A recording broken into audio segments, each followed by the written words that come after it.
My name is Edward Eigner. I live at 21221 Everton Avenue North, directly across from the proposed project for the apartments. I want to come at this a little bit different than I think the other comments that are going to be made and the comments that have already been made at the previous two meetings. My concern is, why are we even here?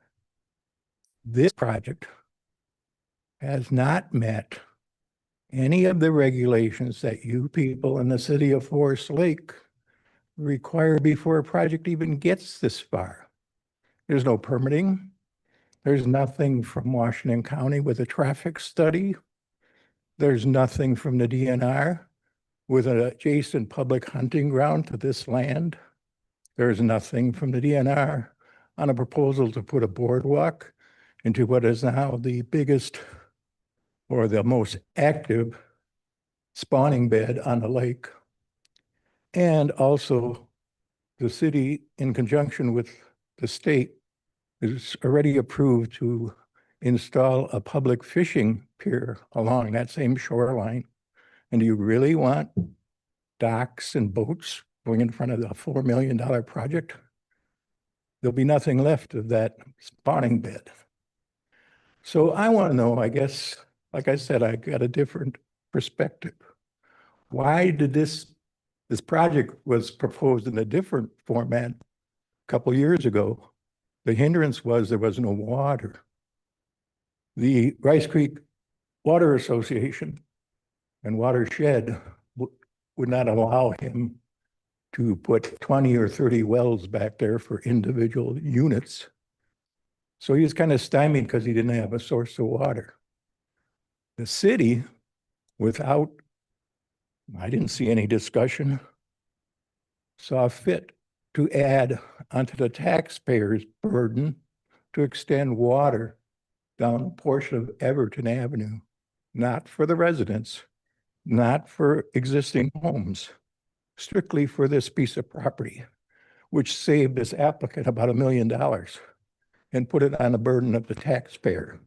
I would like to know why he is not required to conform to the same regulations as every other builder that seems to want to shy away from Forest Lake because there are so many regulations. Why is he getting special treatment? And why is the city planner part of this, I'll call it an end run around the regulations, around the planning commission, maybe even around you people?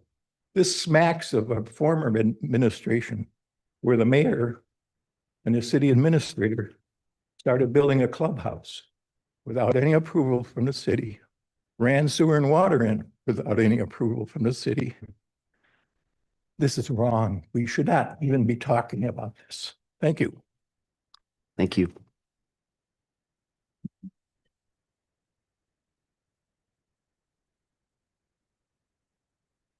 So just a few words. So if many of you have been at the Planning Commission, you might or may not know that this just really is a concept plan. This is a long process. So we appreciate everyone being here and want to hear everyone's feedback. Our Community Development Director will speak to the project here in a little bit. Next person, Becca Grossman.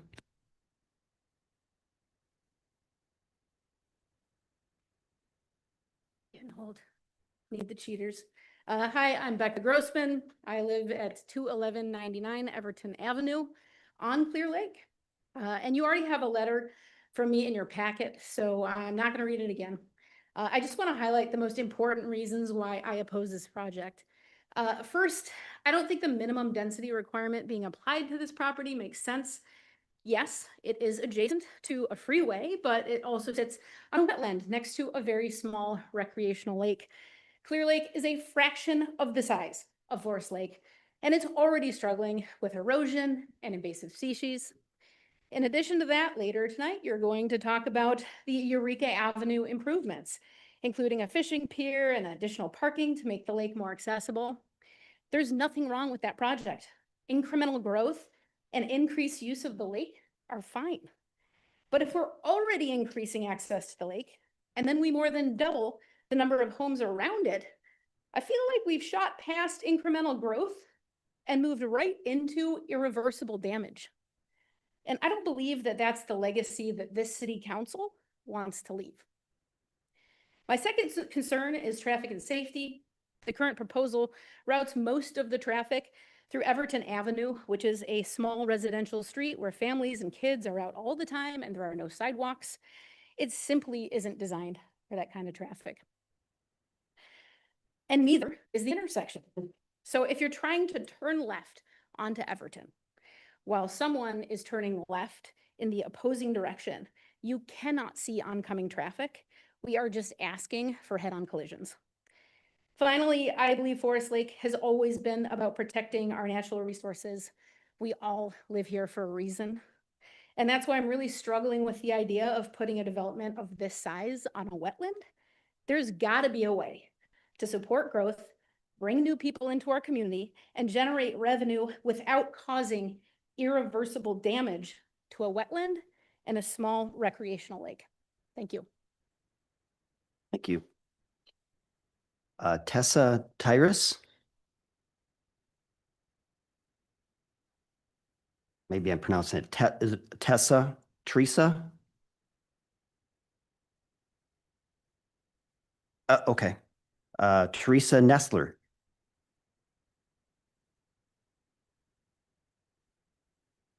Good evening. May I close this? Is that all right? Yeah, yes. Good evening, Mayor and council members. My name is Teresa Nistler. My spouse and I reside at 21045 Everton Avenue North, Forest Lake. We've owned this property since 2000, over 25 years, and we believe in your website slogan stated in front of us, Forest Lake is good as it sounds. It's the primary reason we purchased the property on Clear Lake and across the street from forest, wetlands, and wildlife management areas containing abundant wildlife, protected eagles, and the diversity of plants that come with such a peaceful, serene environment. We are here tonight after submitting our concerns at the recent July 8th Planning Commission meeting. If you haven't had a chance to read all the comments submitted, I encourage you to do so. Our neighbors have written and spoken eloquently about the disaster this concept plan would create for our community in Clear Lake. My spouse and I have over 45 years of combined experience in public administration. We understand how difficult your jobs are and that decisions need to be made when not everyone involved will be pleased with the result. We appreciate your service to the community. We also expect you to follow required procedures, permits, statutory requirements, and weigh any short-term potential financial benefits against the long-term irreparable harm this concept plan in its current state will do to the community of Forest Lake. This is the third meeting we have attended and spoken at. We're wondering why our oh so very limited prime summertime is being wasted over a concept plan in which the prospective applicant has not submitted an application. He doesn't have a builder. He doesn't actually have a plan that can be held to the permitting requirements. I thought the first step was to submit an application. He can't even tell you what he's actually going to try to build. We're also here to request that the council abide by your stated vision and goals from your existing 2040 comprehensive plan. Your vision statement, and I'm paraphrasing, the city of Forest Lake is known for its natural resources and outdoor recreation. Natural resources and outdoor recreation. The city's overall vision is to serve as a regional hub while maintaining its natural resources and providing a range of recreational opportunities. As new development is proposed, the emphasis will be the protection of natural resources. It's stated over and over and over again in the vision statement.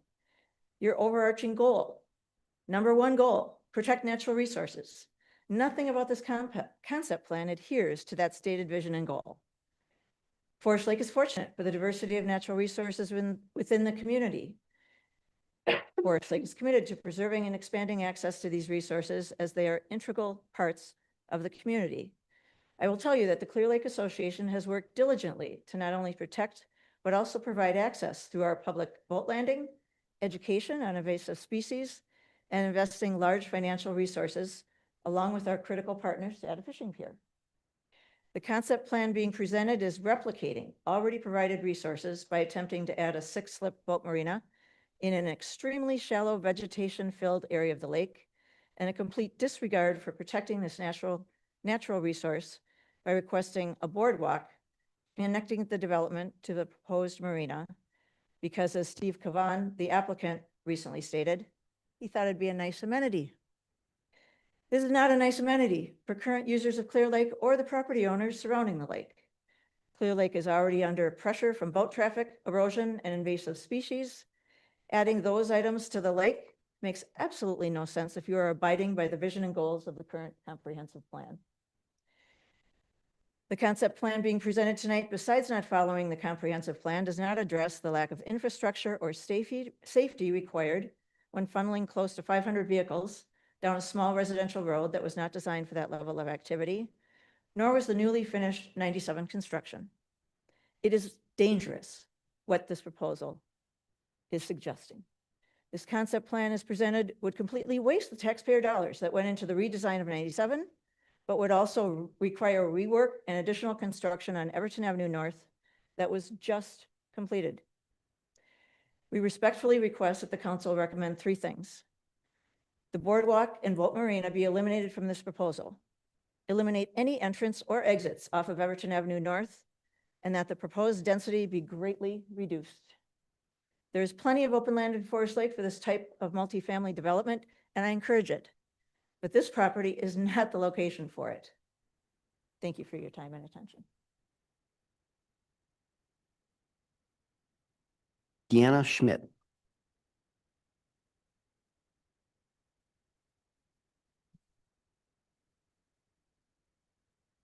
Deanna Schmidt, 21049 Everton Avenue.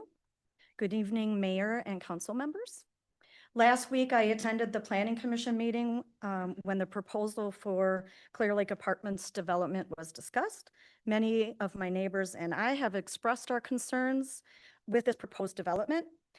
I am not opposed to apartment buildings. I have been in property management for 40 years, so I think I bring a unique perspective to this development.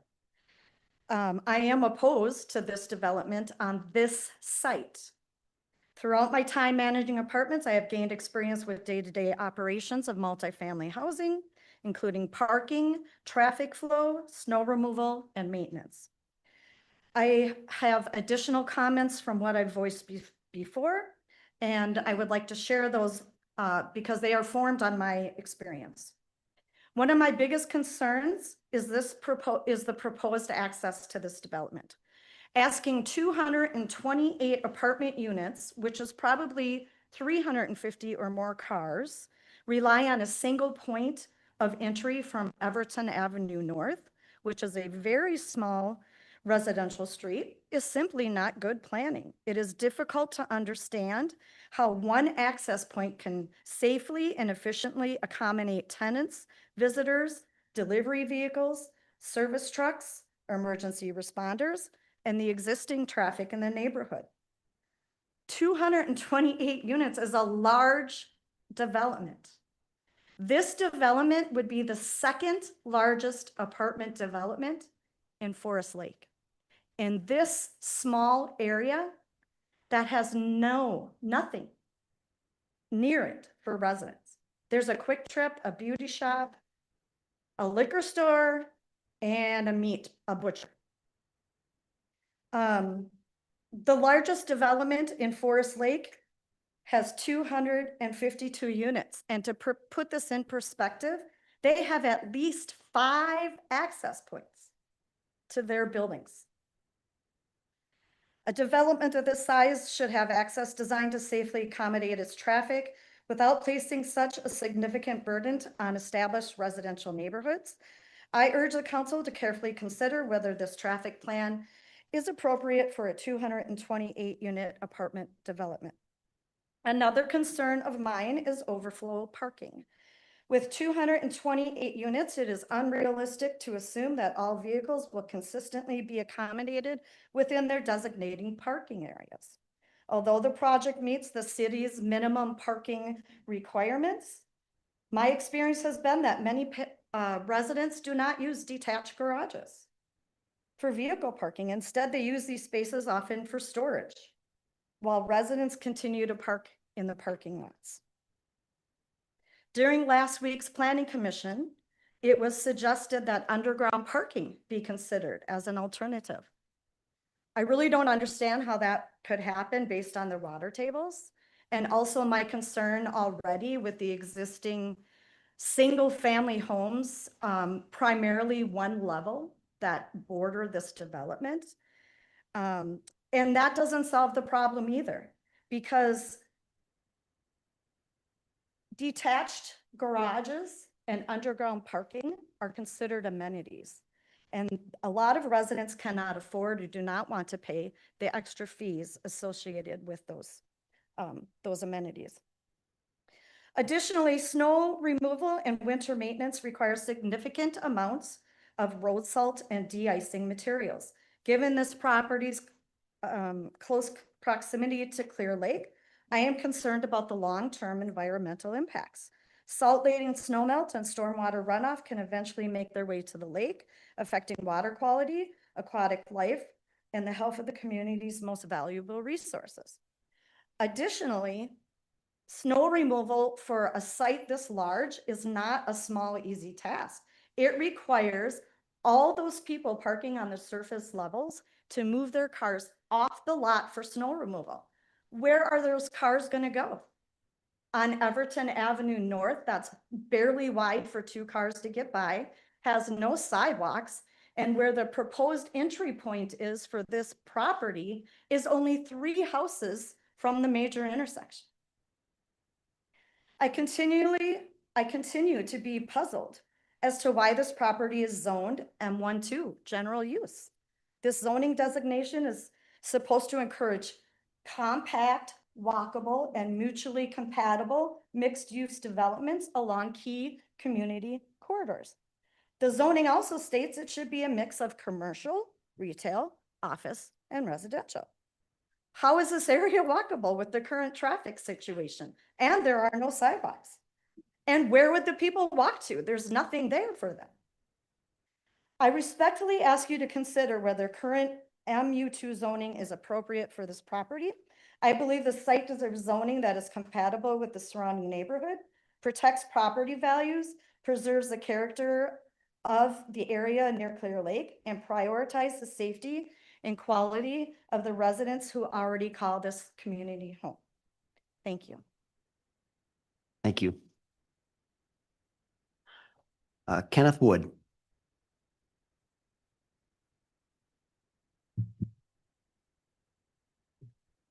Good evening, Mayor Roberts and City Council members. My name is Kenneth Wood. I live at 6645 North Shore Trail. I'm a resident of Forest Lake. And although I serve as the president of the Forest Lake Lake Association, I'm speaking tonight in my personal capacity as a resident and not on behalf of the association.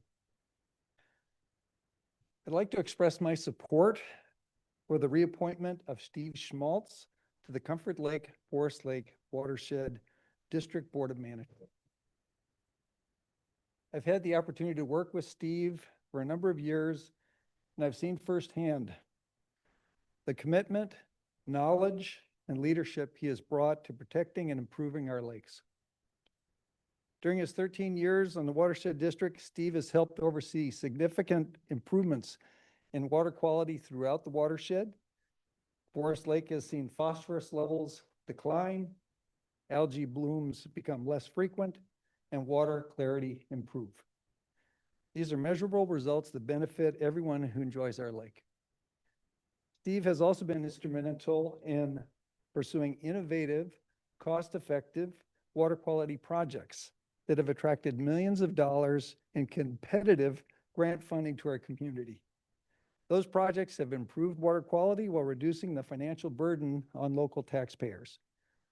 Throughout his service, he has worked collaboratively with local governments, engineers, community organizations, and other partners to protect one of Forest Lake's most valuable natural resources.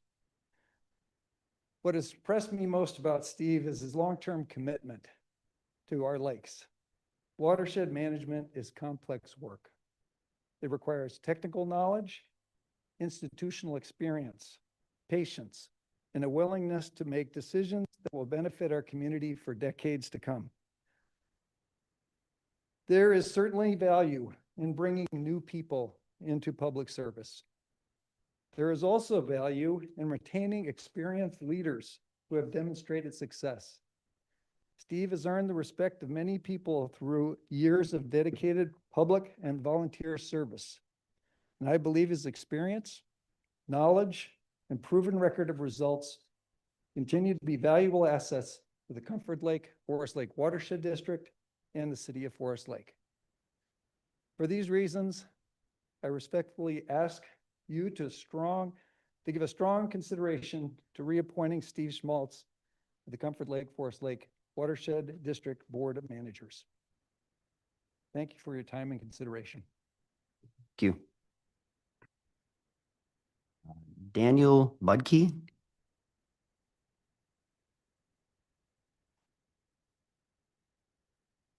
Hello. I'm Daniel Budke, 4926 210th Street North, Forest Lake, 55025. A lot of the people up here cover a lot of the stuff I want to talk about, so I can bullet through some things here, which is kind of nice. Can these TVs work or no? Can you get these up and running or no? Just a second. Thank you. Oh, I'm done.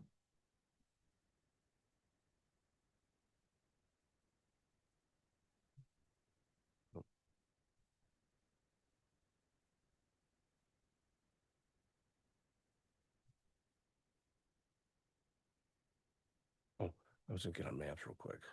Oh, if that's it. I don't know, I think so. Let's see here. How can I move this around? Oh, here we go. I want to get up to Forest Lake. Oh, there it is. Now we zoom in like that. All right. I don't want to eat up my 3 minutes here. How do I get over right here? There we go. Okay. Oh, thank you. This is the, sorry. A little tough to maneuver here. This is the intersection as it used to be. If I could expound on that more. Well, I don't know if you can see it anyway. The point is the intersection as it used to be was left turn lanes faced each other exactly, lined up perfectly. Okay. So when I'm turning left and there's a semi in front of me, I can see around it. I can see beyond it. I can see down the road and safely turn left. Now, the design is, as you can see here by the MnDOT rendering, in which it is like now, the left turn lanes are offset. As you can see. Well, anyway, if you turn left now they're offset, meaning even if there's a large SUV turning left from westbound 97, turning into southbound Everton, into Quick Trip or whatever, you can't see beyond that vehicle at all. And so now you've got a blind spot, and a car at 60 miles an hour travels 105 feet per second. So you've got easily a 200+ foot blind spot. So you've got 2 seconds, which means it takes 4 seconds on average to turn left through that that intersection. 4 seconds, time it out. And at 2 seconds, you're right there in the middle of that intersection. You're done. So, and I've almost been hit a few times now, and I never noticed it before because we never had to. But now MnDOT offset those left turn lanes and you can't see. And now you're going to tell me you're going to put 350, 400 new cars jamming through that intersection at rush hour traffic every day. Not to mention Friday afternoons, people going up to the cabins, using 97 as an artery, which they always do, and we know that. Plus, another flaw was they shortened the turn lanes. The turn lanes, left turn lane used to be longer, now it's shorter. So now you can only get about 5 vehicles in that turn lane. Now, at the estimated, I believe you guys had an AADT, what was it here? You guys did a study, or there is a study about how many cars go through there on average per day. And right now, I believe it's around, let's see if I can find that real quick, sorry. It's about 19,630 a day. 19,630. In 2040, you guys have estimated close to 30,000 cars going through this road a day. They tore out a 2-lane highway for 20,000 cars, and they put in a 2-lane highway for 30,000 cars in 14 years. This is a 2040 study. So you're telling me, and now everyone's gonna be turning left. There's gonna be about 1 car per 3/4 second lining up. And as soon as they do, the cars behind are gonna just pile up behind them. So then you're gonna have people, I know what you're thinking, you could probably, we'll put, left turn on green arrow only. That's not gonna work because the cars are still gonna pile up behind you. And we know, I've already seen it. It plugs up all the way to Columbus. And then people are gonna get angry and they're gonna, well, I'm turning right anyway. I'm just going to Quick Trips, and they're gonna jam out onto the shoulder. And then you're gonna have either people having the same idea pulling in front of them, have a rear end collision. People pull out in front of them. They swerve to avoid that person and jam up onto run up onto the pedestrian path and hit some couple walking their dog or a baby stroller, God forbid. These are real life issues. This is going to happen. So my suggestion is not to overload this intersection. And that's just one of the things. There's a lot going on here, but I only got 3 minutes. That's my main artery. And plus, and to one point that someone else is going to probably bring up here, our road, 210th. What people are going to do then, if they're heading westbound on 97, they're not going to wait to the intersection. They're going to turn onto Falcon and burn down our road fast to avoid the intersection. And there's no speed limits. They don't care. Now, our road isn't really a normal road. It's more of a community center. We're all out there. We're walking our dogs. We're talking to each other. We just kids are always on bikes. Someone's going to get hit. They burn down 210th every single day. Someone's speeding down that road and they shouldn't be. Now because of the construction. But soon it's going to be because 30,000 cars are going to be on 97 every day. And it's not built for that. And this intersection really isn't built for that. So then, there's a whole lot of other things. Just the basic, destroying the marshland that filters the water into our lake. I mean, that's a biological filtration system that we will not get back. We take it out, it ain't coming back. And our lake is already impaired per your website. Your website shows our lake is impaired, so you already know this. And now you're going to tear out more wetland that filters water coming into our lake, building a giant impervious surface, which is going to have what? People changing their oil in the parking lot, people with antifreeze, coolant leaks, changing their old batteries, so battery acid. And what are they going to do if they don't want to get these things recycled? They're going to throw the oil, they're going to throw the spare tires, and they're going to throw the batteries right in the water. And they're going to do it. So we don't want that happening. And so if you guys want to tell me what the acceptable levels of battery acid and motor oil are in your drinking water, let us know. What are your acceptable levels for that? Because that'd be a really cool thing to see, I guess. So I got. Thank you. So a few comments here. I just want to make this clear. This is the first time this council is formally seeing this. We have some of the same concerns you have. So we understand where you're coming from.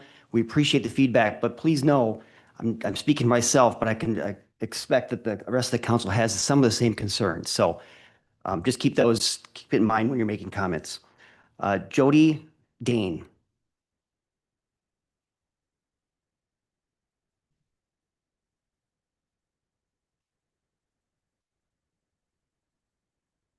Good evening. I'm Jody Dane. I live at 21191 Everton Avenue on the south side of Clear Lake, the private road that is a dirt road, which will be directly behind this project and will be directly impacted by it. Thank you for this opportunity. I am not going to talk about the ramifications of Clear Lake, as Clear Lake Association is well represented here tonight, and they will cover that. Dan has covered part of the MnDOT issue. I would just like to say that according to the Minnesota Department of Transportation, as Dan said, already carries a average load of 19,000 cars a day. This project will add hundreds of vehicles, as we heard from Deanna with this project. The proposed entrance on Everton Avenue serves a neighborhood where families live directly across the street from this entrance. There are school bus stops that are located there, which will greatly impede traffic as well. More than half of the nearby residents are retirees. Disabled veterans living in the immediate area also deserve consideration in increased traffic, noise, and disruption of quality of life. The proposal also removes much of the existing tree buffer along Highway 97 between this project and those of us that live on the private road on the south side of the lake. Studies by the U.S. Environmental Protection Agency, the University of California, Berkeley, and PubMed Central show that increased noise is associated with higher rates of hypertension, cardiovascular disease, sleep disruption, chronic stress, hearing loss, and other health impacts. We already have the traffic noise level from I-35, those of us that live on Clear Lake. According to information from City of Forest Lake, this area contains significant peat soils. Engineering research from Boston Engineering, CED Technologies, and OCI Group explains that heavy construction on peat can contribute to uneven settlement, structural movement, and foundation damage of surrounding structures up to 1 mile. We're talking 6 buildings, 228 units. Up to 1 mile. Public safety resources are already under pressure. Across the state, the Minnesota Board of Peace Officer Standards and Training, the Department of Employment and Economic Development, and the Department of Public Safety report a statewide shortage of 1,000 peace officers and a 30% decline in enrollment in law enforcement training programs. Additional population places greater demand on already limited resources, with the likelihood of trespassing increasing. Who isn't going to want to get a chance to go down to the lake? Guess whose yards they're going to come through, which increases the chances of property damage, which is also on the rise in general in Forest Lake. Guess who's the next neighborhood that will experience that? Finally, the Metropolitan Council's housing requirements extend through the 2031 to 2040 planning period. There is still time to identify locations that better accommodate future growth while protecting these established neighborhoods, the public safety and health of the area residents, and one of Forest Lake's greatest natural assets, which is Clear Lake. My home is my sanctuary. I am a 9-year military veteran. I am disabled with complicated PTSD. I cannot even imagine what this is going to be like when I have strangers on my road at all hours, people coming through my yard or along my shoreline that I have no idea who they are, when neighbors start experiencing property damage and I'm supposed to still feel safe. You have no idea how tough it is now. And I will lose my safe place, as will many of these people here who consider their homes to be safe. This is about balancing growth with responsibility. I respectfully ask you to protect the safety, health, and quality of life of existing residents in the area natural resources and reject any further progress on this proposal. My name is Jody Dane. I live at 21191 Everton Avenue. I'm asking you to fight for us. Progress means nothing. Progress is nothing if it hurts the people that you serve. Thank you. Thank you. Rob Olson.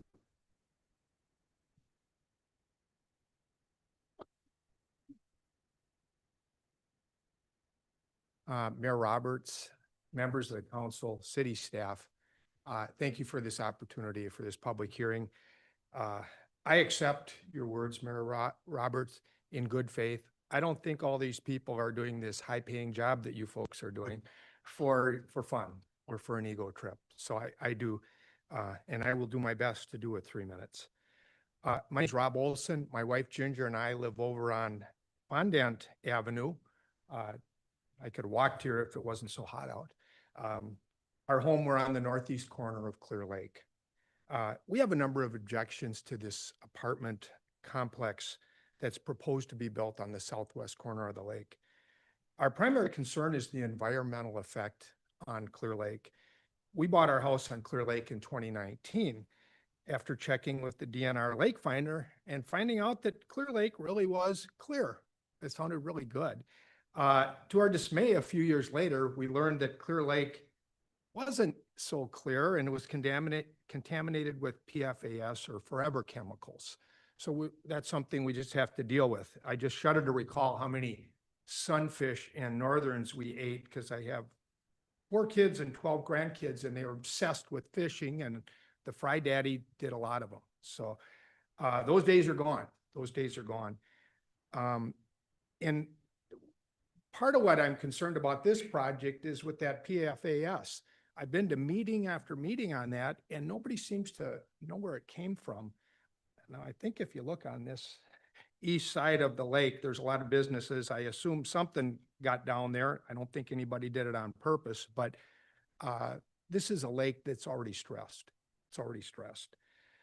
This complex, you know, these 480 vehicles, that's a lot of potential contamination. And you got the wetland gone, it's not going to filter it out anymore.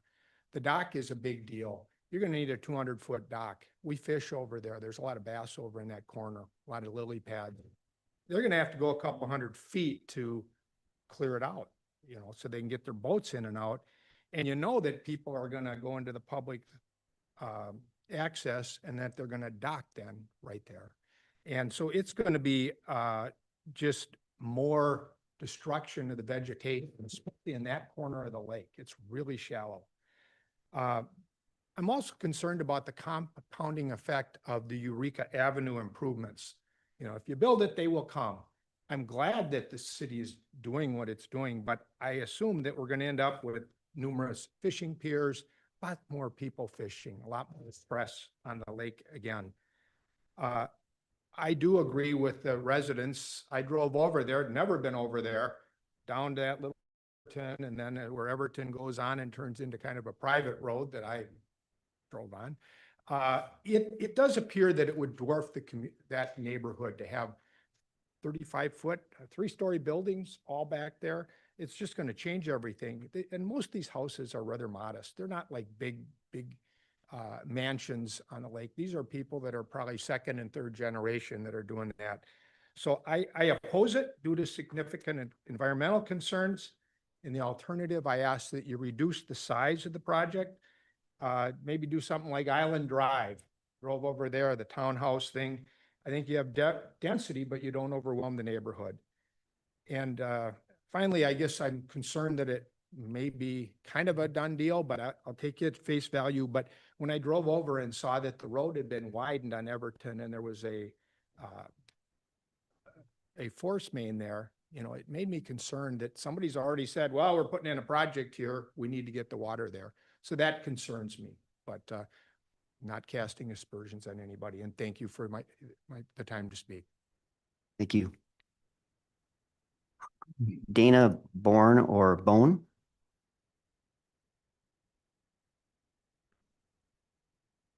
Hi, I'm Dana Bona. I live at 5050 210th Street, Forest Lake, Minnesota. Born and raised here. Was born at the Forest Lake Hospital when it still existed. Was delivered by Dr. Piker. We love this town. I love this town so much that I graduated from here, ran to Coon Rapids, grabbed my husband, and drug his ass back here. Pardon my French. Told him we're gonna live on a lake and you're gonna love it. And he said, okay. And he's done, every night comes home from work and he's in our lake. He loves it. We have a great community. As you can see by all my neighbors, they're telling you guys no to this project. This project is not good for our neighborhood. It's not good for our lake. We are the gateway. So Forest Lake, from the time that I was little, we had skate land uptown. I've watched you guys progress. We know we have to grow. We moved into our house. We bought our house in 99. We let the lady who we bought from live there for a couple of years, or a couple months, till her house was done being built. And in February of 2000, we moved into our house. That is the same month that Target opened, and they had a fireworks show going that night when we were moving into our house. And my husband's like, what are they doing? Are they having a party for us coming in? I'm like, oh yeah. But why I say this is, I promised him that we were moving to what would feel like a resort town. This is what this town has always been. My dad used to ride the train to this town in 53 with his grandparents to come to their cabin that was out on Second Lake. And they used to have the delivery guys that were delivering around for the mill, for Wool's Mill, to deliver the people out to their cabins. That was us. I don't want that to go away. We are the gateway to the north. I don't want people to come into Forest Lake and the first thing they see is 6 giant apartments across from a Lowe's. We're not some little, we're not some big upcoming community. We are Forest Lake. I know most of the people in this town. I went to school with them. I know either their siblings or their parents.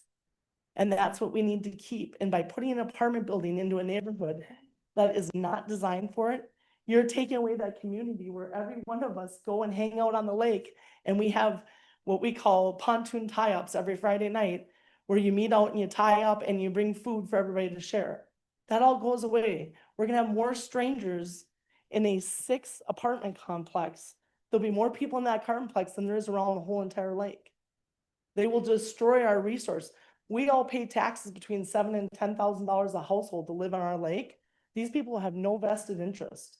They're renting. They could care less what they do to our community. They could care less if they come in and break into homes. I will say this, I am a conceal and carry member. So are most of the people on my roads. We start having people breaking into houses. Minnesota has the castle law. We're now gonna be known for something else we don't want to be known for, because I will defend my property. I don't want to do that. Right now, my home is at home, unlocked. If any of my neighbors are out walking to go to the bathroom and they have to go to the bathroom, they know they can go to my house. My cars are unlocked. That will change. I will have to lock my doors. I will have to get a security system. I will have to do things that I'd have never wanted to do. My house is one next door to one of the old accesses, they call them. We maintain it. My husband and I have mowed it for 30 years. We've been there since 99, like I said. We mow it. All the neighbor kids that do not live on the lake, they actually come down the road and they swim off our dock, because we maintain and we pay part of the lake association for the weeds to be cleaned and everything to be done. And our sand is nice and compacted, whereas the access isn't. It's all mucky and swampy and weeds. We let all the neighbor kids go down and swim. They know not to please take care of our stuff and not do that. You change that, you bring an apartment complex in, I'm gonna have strangers and weirdos that I don't know going down that access doing what to my boats, my personal property. I won't be able to take care of that. And that's just gonna cause more fights and more things. And I know that there's another access point owned by Barb, my neighbor, a little bit closer to them. It's gonna cause, between her and her neighbor, there's gonna be problems and issues. These are things that we don't wanna deal with. We just wanna come home, work our lives, and come to our entrance to the north. I feel like I'm up north, yet I'm in the Twin Cities. So I beg you guys, please, you wouldn't want this near your house. This is not the right area or the place for it. Put it somewhere else if you have to do it because the Met Council's up your ass. Put it somewhere else. Put it in an area to write the reports, because on nightly when I come home from work, they'll be parked by that access that is up against my house, looking down at the lake while they're writing their reports. And any one of my neighbors are out for a walk, offering them water or pop. You guys okay? Do you need anything? They won't be coming to my neighborhood in the future for that. They'll be coming because somebody broke into something, somebody attacked somebody. You know, these are things we don't need. This is not what the city wants. We want to stay the resort town. We want to be known for what we really are. So I beg of you all, please. And I know that my neighbors got a little heated. It's not towards you. We're angry. We're scared. We just don't want it to happen. And so we're begging of you, anything that they felt like they were attacking you, we're not attacking you. We're just really afraid. And we know that you're the people that we appointed to be here. And so we're begging you to please do what we appointed you to do, is just protect us.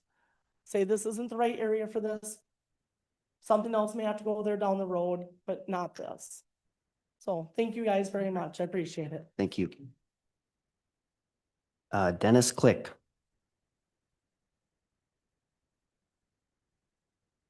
Hi, I'm Dennis Click. I live at 4912 210th Street.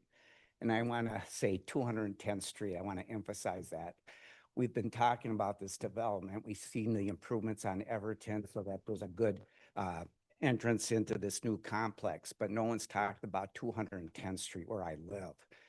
If we think about it, I went out to my road on 210th Street and I measured it from asphalt side to side. It's 20 feet. There's another road next to us, Fairbanks, which was built many years later. It's a private residential. I measured that street. It is 30 feet wide and has curves. Well, I go back to my 20-foot street scenario. Is we have the lake there. A lot of people come and visit the lake. They park on the shoulder. And when you do that, I measured my Toyota SUV. It's 6'4" width. So if I put my SUV out on the road and park it, there's only about 13 feet left for cars to pass through. There's no shoulder. It's a ditch there. And when the cars come, I've been there 16 years. I observe it. I can see the cars have to stop. Somebody has to make a decision who's going to go first, and then then the other car comes through. So 210th Street is a really narrow road. Now we want to put 228 units in, and you gotta go, well, they'll use Everton and get in there. Well, anybody that comes from 61 and heads west to go to their apartment, they're not going to wait for that stoplight at Everton. They're coming into Falcon Street, going down to 210th Street and coming down our road. Another big issue with the road is it's a straightaway. It's about 3 blocks long. It's a pure straightaway. There's no curves. There's nothing else there. There's no cross-section intersections or anything. There's no stop signs. So I live in the center or in the middle of this street, and I watch the cars come down. And by the time they get to me, they're doing 40 miles an hour, accelerating to 50. And it happens all the time. And this is a quiet road now. I can't imagine what it's going to be like when these apartments come in. So it's, I just wanted to point that out. And we have no sidewalks. We have a lot of bicycle kids. We have pedestrians that are walking. We have children and parents with their strollers. And there's no room on this 20-foot street. And so I hope you keep that in mind. I hope you'll drive by there sometime and go on that street and visualize this 3-block straightaway. And man, it's pedal to the metal almost. It's really, I'm not exaggerating. So I appreciate if you do allow this development to happen, I hope you make the builder have to go through MnDOT and get a main entrance from 97. It's probably not possible, but make him work to get that. Don't put this thing at Everton and our port, 210th Street. And so I thank you. Thank you. Jill Tweet.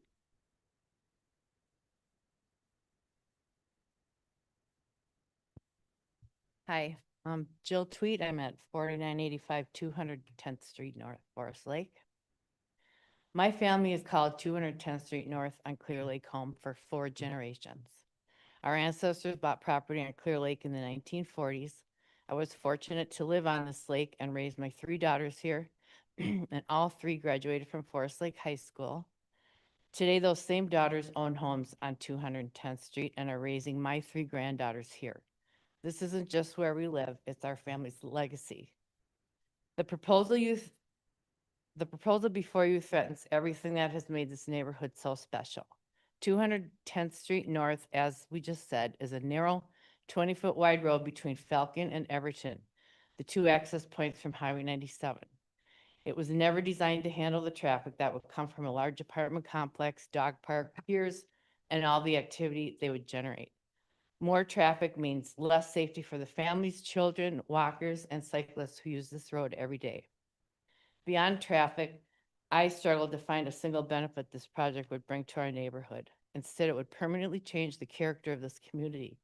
The forest slated for removal is the first forest people see when they exit Highway 97 into Forest Lake. Once those trees are gone, they're gone forever. We lose part of the very identity that gives Forest Lake its name and its charm. People choose to live here because of the trees, the lakes, the wildlife, the peace, and the small town atmosphere. Those qualities cannot be replaced once they're sacrificed to development. Also, there are 141 apartments available in Forest Lake on Zillow. So I don't think there's really a need for more apartments. I respectfully ask you to reject this proposal and protect the neighborhood that generations of families, neighbors, and friends have loved and cared for. Please preserve the safety, beauty, and character that make Forest Lake truly feel like Forest Lake. Thanks for your time.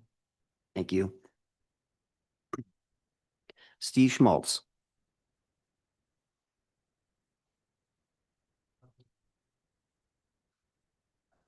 There's only one other person signed up. Looks like Ed had signed up twice. Is there anyone that wants to speak to the Clear Lake apartment project? Having no one come forward, Mr. Schmaltz, come on up.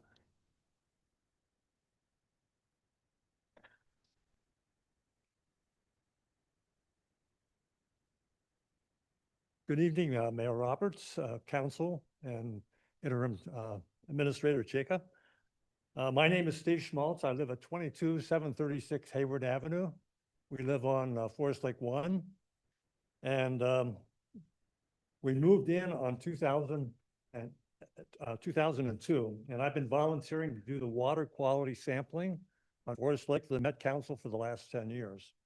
So I'm very familiar with the water quality on Forest Lake and how it's changed over the last 20 years.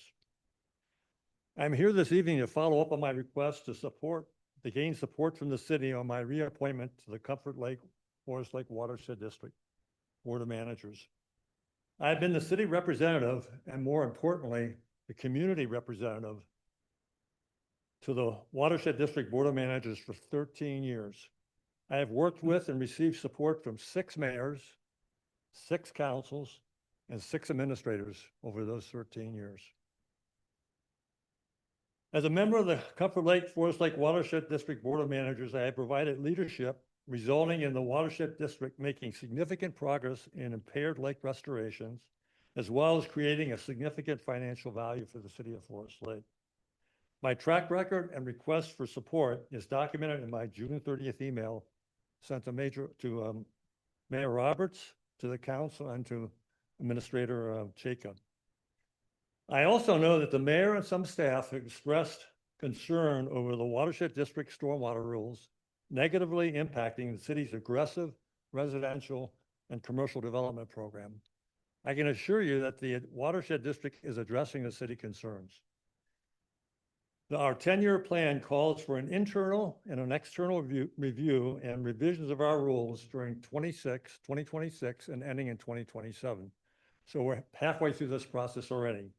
We've collected a lot of information from the city on your concerns, and those concerns will be reviewed by our technical staff and external people that we're consulting with. So this will be a formal review of the rules. Having said that, I was very surprised to find that I've been completely shut out of the 3 candidates, the 3 candidate list the city is proposing to Washington County. Such action by the city is deciding that my years of volunteer service, track record, experience, knowledge in this technical scientific area of water management is of no significance and should not, and now will not even be considered by Washington County. So as a result, I have 2 goals to achieve tonight, and I'll try to do it in the limited time I have. First one is to request the city include me in the list of 3 candidates submitted to Washington County. The second is to inform the council that diminishing the protective value of the Watershed District stormwater rules could cause severe and negative damage to the future health of Forest Lake and the other lakes in our Watershed District. So let's start with the first goal. Why should you consider including me in the select list of 3? Today, through professional water district staff, a very excellent engineering firm, and strong leadership from the Board of Managers, 2 lakes, I'm sorry, I should have mentioned another sentence. When I was first appointed in 2013, 13 years ago, 5 of the 6 primary lakes in the Watershed District were impaired on the state's impaired list. That's pretty bad. So today, through a professional Watershed District staff, an excellent engineering firm, and strong leadership by the Board of Managers, 2 of those lakes, Comfort and Bone, have been removed from the impaired list. The remaining 3 have high enough restored water quality to be removed with 2 more years of good water quality data. You have to have 5 years of good water data to be removed. So we're waiting 2 more years for the other 3 lakes to come off. This success in restoration of impaired lakes was accomplished in record time and a very low cost per pound of phosphorus removed. In addition, the Watershed District has won over $13 million in competitive grants, which paid for 80% of the restoration costs, saving the local taxpayers significant local tax dollars. Going back to 2013, when I was appointed, at that time, Forest Lake, a very valuable community asset, still had terrible algae bloom issues and was only 5% from being on the state impaired list. In fact, during the summer season, Memorial Day to Labor Day, the lake phosphorus levels were actually above the state standards for impaired, and algae blooms were quite common. For example, you could not see your toes in waist-high water. The beach was often closed. And if the wind was blowing algae towards your shoreline, you could not swim near the shore, but had to take a pontoon boat out and swim in deeper water. If the wind continued to blow for 4 to 6 days and the weather was hot, normal algae would turn into dangerous blue-green algae. And we haven't had a blue-green algae bloom in years. So today, 13 years later, the Watershed District has completed 9 engineering products for Forest Lake, not the city, but the lake, and removed over 1,330 pounds of phosphorus entering the lake each year. And remember that 1 pound of phosphorus will support 500 pounds of algae. So as a result, water clarity has improved significantly, and the lake is now 36% away from being impaired versus the previous 5%. So let's move on to my second and last point. The importance of our stormwater rules in restoring and protecting our community lakes and wetlands. Stormwater rules are simple. They require that any stormwater or sediment runoff from a land disturbance of a certain size has to be controlled to be equal to or lower than the stormwater runoff of the same soil area in its natural condition. So you're restoring it back to its natural condition. Remedial action in stormwater best management practices. So for example, you'd have to use stormwater holding ponds, areas of infiltration or filters, et cetera, other techniques to control the phosphorus. Stormwater rules are only one of 2 key strategies the Watershed District has used to restore and protect the lakes. The first strategy is to remove existing large phosphorus legacy loads via engineering project that we talked about. Example, wetlands impaired by agricultural manure. For example, an old dairy farm where the manure went down the hill into the wetlands and built up over years, clean those out. Treating stormwater runoff from a housing development prior to the stormwater rules. We have a project that was based on that. Alum treatments to lock in phosphorus to the bottom of the lake after we've kept phosphorus from coming into the lake. And the Watershed District overall has removed 3,100 pounds from the entire Watershed District for those other 5 lakes. The second strategy is effective stormwater rules, which we've been talking about. We need to stop the constant draining of phosphorus and sediment into lakes and wetlands from untreated stormwater from significant land disruption. So let me share with you the rapid decline in health of a lake that can occur without rules in place. In 1994, when Walmart and other big box stores were rapidly built on I-35, stormwater regulations were just developing. Evidently, the stormwater protection was not sufficient. The increased stormwater and sediment flow started and continued into Comfort Lake, north of us. And within 2 years, that pristine lake that had 12 feet water clarity ended up on the state impaired list. The city of Forest Lake was sued for damages, settled out of court, and eventually the Watershed District was set up in 1999 by the legislature to restore and protect the local waters. And I'm happy to say that the Watershed District has brought lake restoration and protection to our community. A big job. In closing, I just want to mention again that the Watershed District is currently evaluating its rules using outside experts, including the University of Minnesota. While some changes may be made, they will be made on the cost, value, and benefits to the city, weighed against the increased risk and damage to community lakes and wetlands. This is a science engineering study, And we can certainly back off if the cost isn't too great to the lake, and we're willing to do that. So again, we're willing to work with you on this. Watershed districts and cities in the metro area have coexisted for a long time.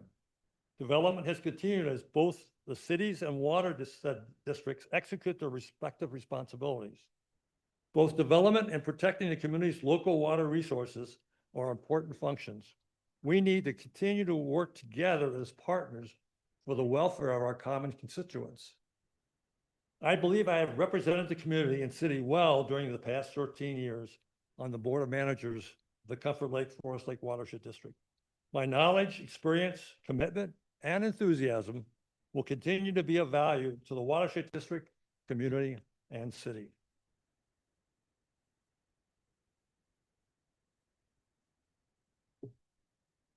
I hope that in your discussions this evening on the final list of candidate appointments to the Watershed District, that the council decides to include me on the list of 3 recommendations to Washington County.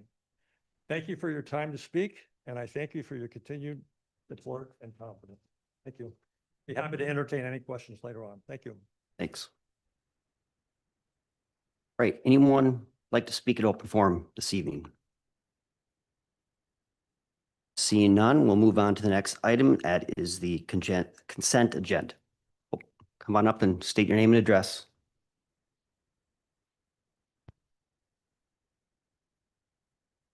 Mr. Mayor, members of the council. Happily, I think I hit 95% in my voting when I look at all of you, so I appreciate your service. I just wanted to get on record and ensure and make sure that you had received the Lake Association's letter that was emailed to you. You did. Okay, great. Thank you. Thank you for your time. Thank you. Anyone else like to speak this evening? Go ahead, come on up. Name and address for the record, please.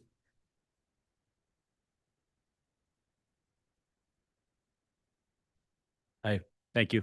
Andy Tilka, 21220 Everton Avenue. I reside there.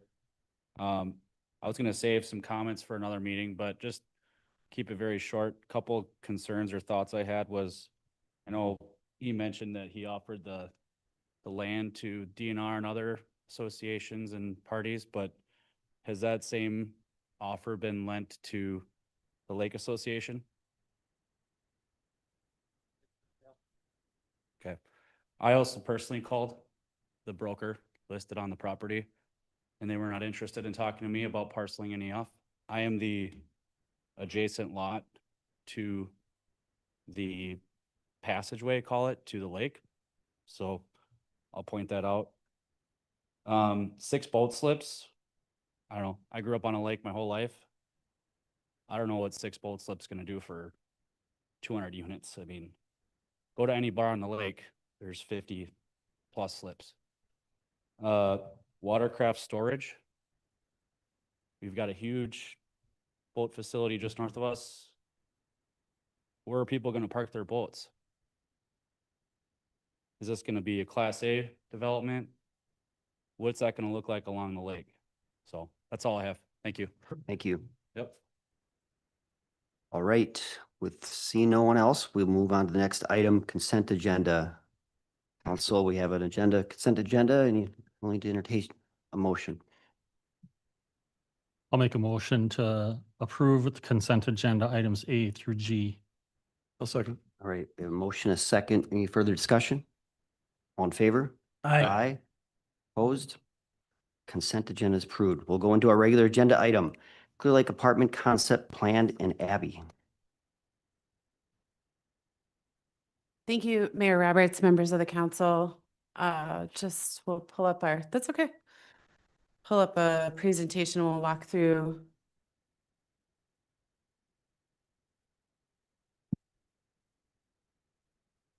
Give me just a second. I always tend to have some technical difficulties just about every single time I'm here.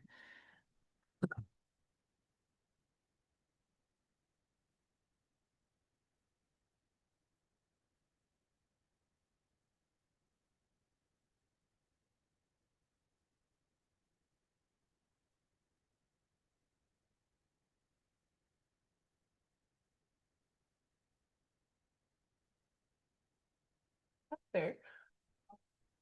Perfect.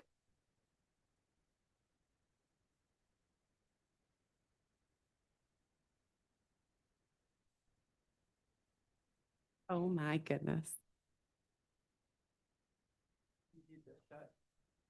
No, I think it could just be a cord issue. So I'm gonna turn it this way and try to plug into a different cord really quick, but I can start talking.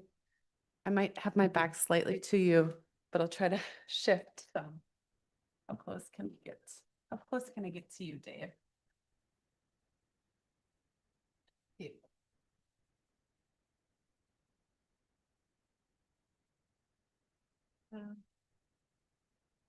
We try one more time. Abby, you might want to just run to the podium and present from the podium. Oh, that's a great idea. That is.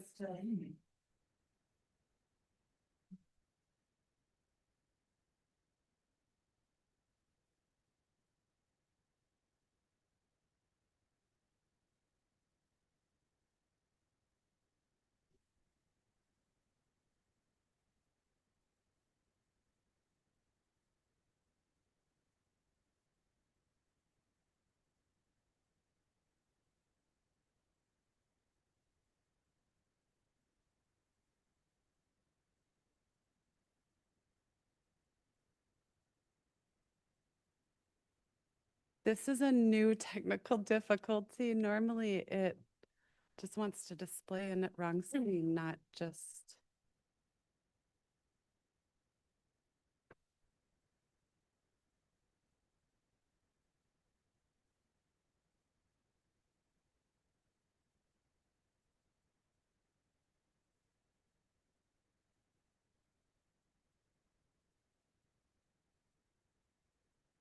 Well, that's it.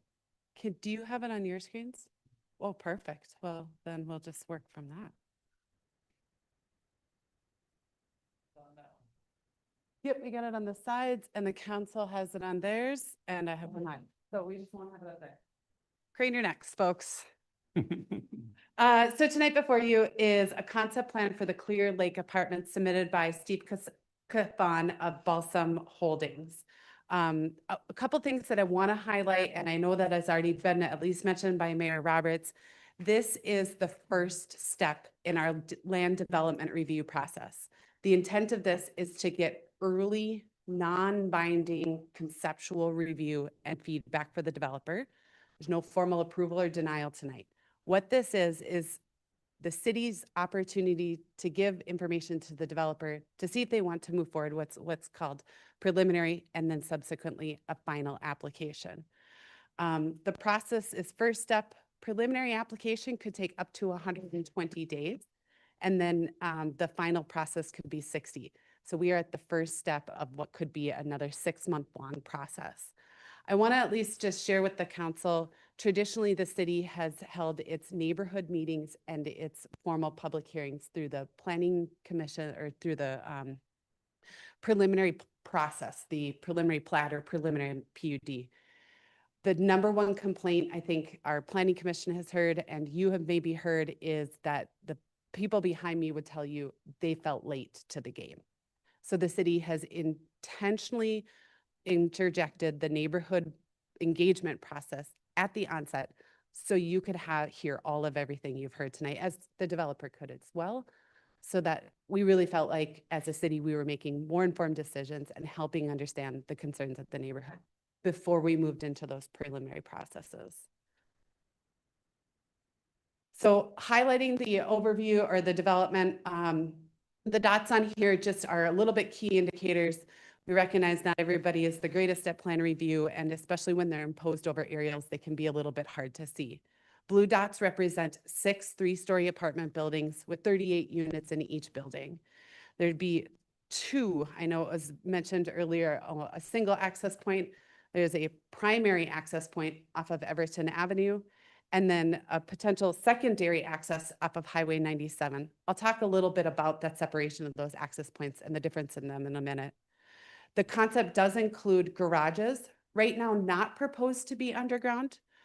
The MU2 zoning district does require underground garages, and I will say, in looking through our code, I didn't create it, we inherited it, the city did create it, but it's not something that I was a part of. I would say that most of our MU2 guided properties, that would be a really hard challenge. But right now, we assume that they're all above ground proposed. There is a playground, a dog park, the boardwalk that you've heard about, and then a 6-slip dock space. This would all be private features for the residents of the development. This isn't necessarily a parkland or a dog park that are publicly owned or operated.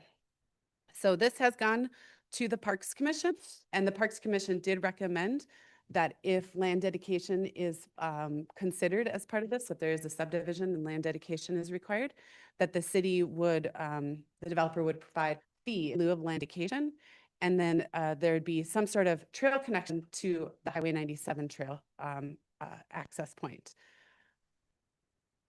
So high level in our comprehensive plan review, our comprehensive plan is known as the 2040 plan, and that was adopted in, my math always escapes me a little bit, but we're 5-6 years into it, guides the property for mixed use.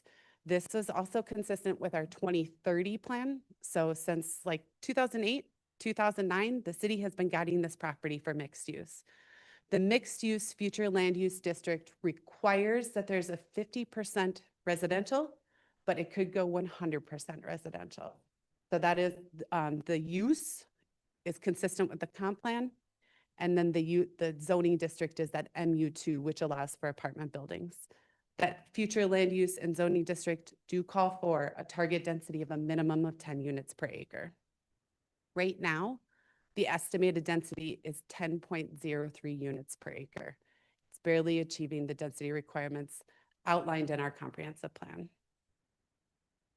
This would be a planned unit development because the city's code does require that a planned unit development overlay is utilized whenever there's more than one building proposed in a development. As a reminder, a planned unit development allows for flexibility in the city's zoning code, but generally that's offset with some sort of significant public benefit. So that is something that you may want to consider tonight, and definitely some things we'll chat about the Planning Commission commenting on.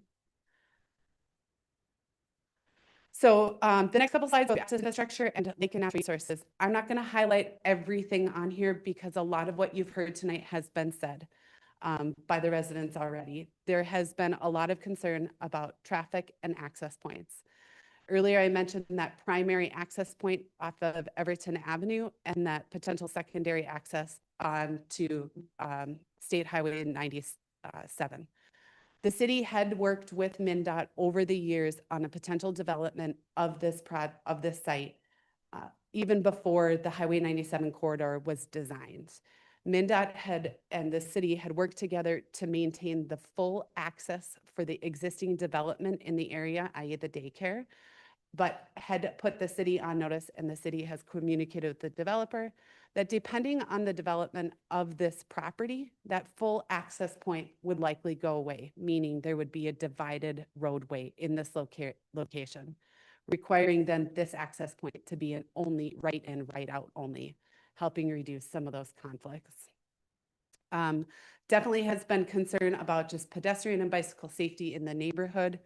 Planning Commission also expressed trying to get pedestrians over to this intersection point, which there is a pedestrian access point already. Additionally, the development would require the extension of utilities.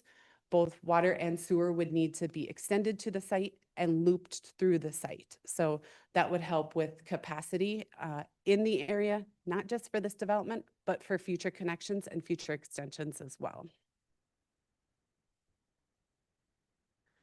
The obvious other concerns that you've heard are lake and natural resources. Clear Lake's water quality is of a concern to the community and the residents, and that has been consistently brought up. This access point for boat traffic in this area is of concern, and there definitely has been conversations with the developer about what that potentially would look like in the long run for this type of use. Again, 6 apartment buildings, you're not working with 6 owners here. How would that necessarily work? The development as proposed would be needing to not impact the wetlands.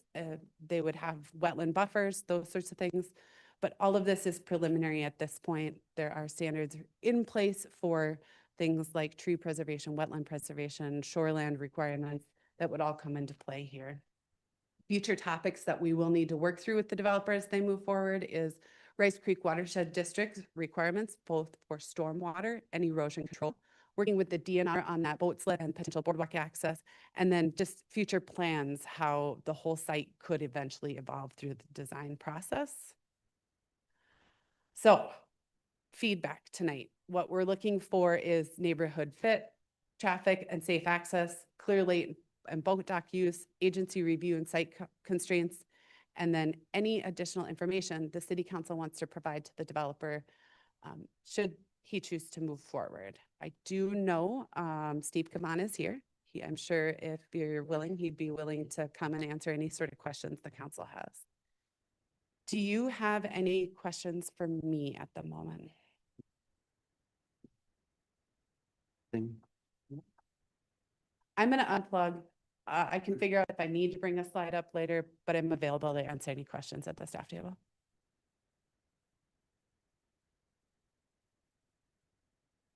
So go ahead for the initial thoughts, questions, concerns of staff or at some point developer. Mr. Mayor, I guess I'd like to hear from the developer at this point, if we could, just hear kind of what his thoughts are and where he's at and what his vision is. Yeah, come on up, state your name and address for the record. Thank you. My name is Steve Kavan. I live at 3 Goldfinch Lane, North Oaks. Thank you to the staff for the considerable work for a project of this high profile. I'm sure they've been working a lot, so thank you.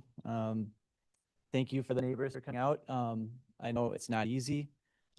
This project is early in its phase, and so the purpose of this is to get that feedback, good and bad. Planning Commission, Parks, City Council, Mayor, thank you for taking the time to provide feedback and help shape this project. As Abby mentioned, the city zoned this property for this use since 2010 and has chosen to maintain that zoning for 16 years now. I think it was zoned this way probably because it has good access to 97. There's a stoplight there, which MnDOT, their guidance would be to direct traffic to a stoplight as opposed to creating a separate access just from a safety standpoint. The site does have utilities, which is helpful. I acquired the first 17 acres in 2020 based on the zoning. There's been 4 total purchases to get to what is now a viable project consistent with the zoning. During those 6 years, I've had wetland delineations completed and approved by Rice Creek Watershed District. Rare plants studies completed and approved by the Minnesota DNR. And geotech borings, 13 of them. The site is sand and clay, at least on the buildable locations, down to 13 feet. We had 13 of those done. Again, this is early in the process. The intent is to learn what changes could be made to make this project more viable and better received by the community. Someone did mention, just in case the council was not aware, since assembling the acreage, I have had extensive conversations and site visits with the DNR, Washington County Land Trust, Minnesota Land Trust. The feedback has been it's not large enough. It doesn't have sufficient attributes to protect it. It's not consistent with the city's plans for the site. And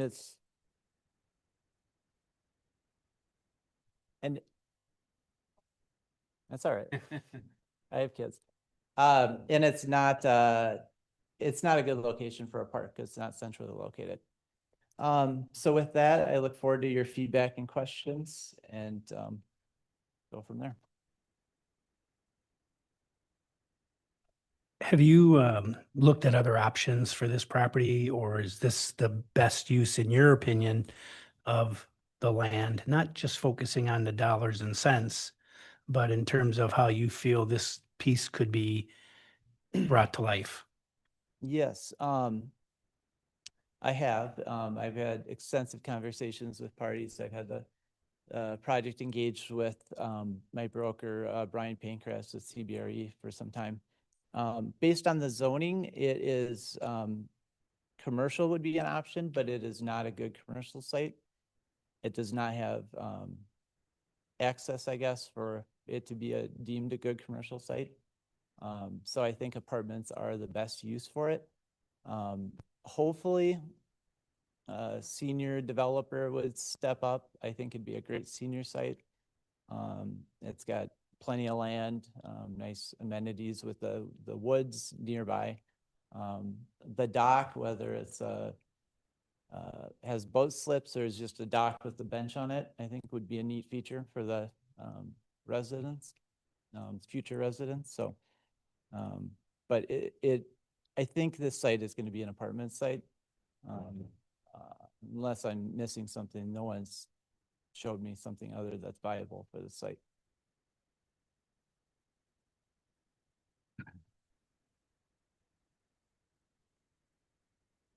So I attended the neighborhood meeting. I watched the planning commission meeting and, here tonight, a lot of feedback. Any initial thoughts after hearing that feedback on how this project could change in scope, smaller, move closer to 97, access points changed? Has there been some thought put into that since hearing all this feedback? No, thank you, Mayor. I think one change that I think will hopefully take place would be to eliminate the boat slips and maybe just do a dock. I mean, the intent is, you I guess heard me say it, but I grew up in Maple Grove and did not live on the lake, but we had a dock where I went fishing, and it was a nice amenity, and we were the only ones that would use it. So I don't see the impact being as strong as people think, but maybe no boat slips would help with that.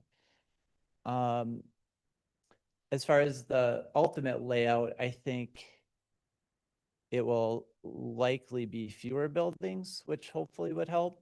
And maybe underground parking. The site, based on the geo borings, might support that. I think the access is challenging in that MnDOT prefers the traffic to go onto Everton, onto a controlled intersection. So unless there's the ability to put another controlled intersection, say on the southwest corner of the site, I think it's challenging. But the city has clout with MnDOT. They don't really listen to developers, so. Sometimes they don't listen to us, They don't. unfortunately. Yeah, and probably a fence as well, I think, just to help minimize and separate the project from the neighborhood would certainly be in order. Okay. Yeah, I guess, I mean, the hard reality is that eventually that land is going to get developed, whether that's in the next year or 10 years. It's eventually going to happen unless there's some organization or group that wants to step up and take it off the market, I suppose. How have those conversations gone? You mentioned you talked to Land Trust and other groups. I mean, what's that look like as far as? Well, the DNR has zero interest. I mean, they have the hunting land adjacent, which I thought it would be nice for them, but I think they just have a much broader area that they're focused on. So $1 per acre is probably a big deterrent. It just would reduce other things they could do. Minnesota Land Trust was the latest. They walked the property, and ultimately they just determined it's not a high enough, not big enough, not meaningful enough for their goals and missions. And Washington County Land Trust, I think, is the most plausible outfit, but they have a ranking system, and they have not identified this area as, being within their area of interest. So it makes it hard to kind of move it up the ladder for them to have an interest in it. And ultimately, I think even if they were to take an interest in it, I think I'm not smart enough to understand the implications, but I think it might be challenging for Forest Lake to take it out of their comp plan because it's been here. And that's in agreement with the Met Council that you'll have so much density somewhere. And this is where you've chosen to put it. So I'm not sure that that's an easy process unless it's a private organization that's just going to take it and do nothing with it. But that's way beyond my level of expertise. Abby might be able to comment on that. Before we go to Abby, just because this is going to probably have her input as well. You just mentioned maybe less buildings, but with your current proposal, I mean, we just get over that 10%, 10 units per acre. So can you speak a little bit to what you mean? Yeah, I think they'd probably the units wouldn't change based on the density required. I think it'd just be more concentrated units, maybe some more separation from the housing. I think staff has mentioned there's a potential for excluding stormwater ponding from the density calculations. I think the challenge if you do that is the city, I believe, needs to own and maintain those. So to get lower density, the city would have to take on that obligation, which I don't know what Forest Lake's preference is on that. But that would be a way to get to kind of a lower density.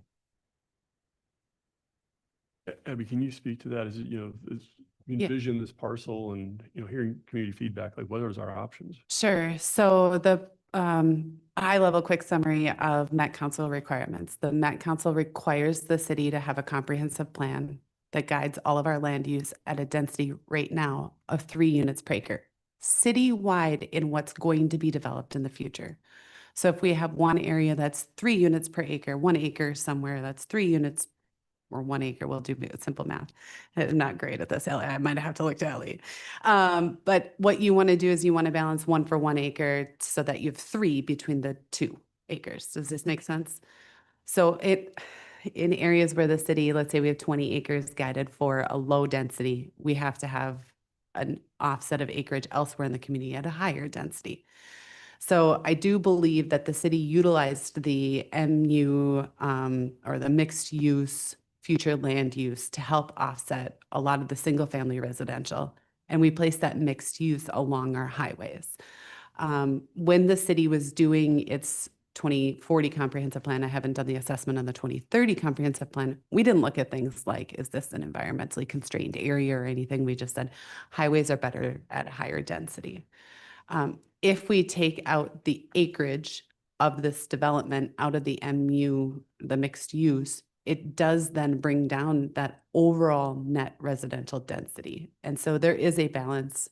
We have not looked at what would happen if we changed this parcel to a lower density. So if we went from that minimum of 10 to, let's say like our MXR1, which is a little more consistent with the neighborhood, to 3 units per acre.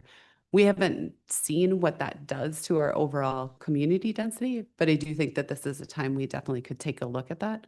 And definitely take a look at how you could even kind of split the guidance that you have higher density along the highway, but then a little bit lower density closer to the single family residential.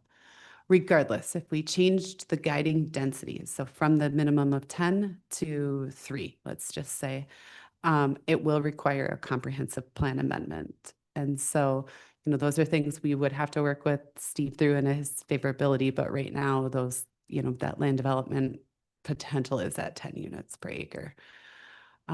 If we were to take it completely out of residential, that doesn't affect our density requirements because it's not land then being developed for residential. We did talk early on with the DNR. We've been in conversations with Steve for as long as I've been here, before I've been here, about all sorts of possibilities on this site, guiding or changing the guidance for some sort of additional parks, recreation, and open space, at least in terms of where the city was years ago, where the DNR was. It didn't necessarily feel like the city would want that. That isn't a conversation we necessarily entertained with the Parks Commission. Just in terms of whether or not the city's capacity to take on another piece of land, but I would say that you heard the developer say the land is for sale. And we're not buying parkland at the moment. Does that help address the inquiries and provide a little more clarification? Thank you. Yep. Oh, Mayor Roberts, can I also note, I forgot to mention, in addition to the comments from Clear Lake on the dais tonight, we also did receive comments from Mary Cardinal Peterson that was there for your review. I think you all received them earlier, but I at least wanted to state that on the record if Mary's watching at home, that we didn't forget about her. Mr. Kavan, it's interesting concept, interesting layout. Have you been working with someone currently for this particular design, or is this kind of what you've came up on your own? Or do you have a potential, if this was something that we move forward, buyer that would want to do it just like we see it?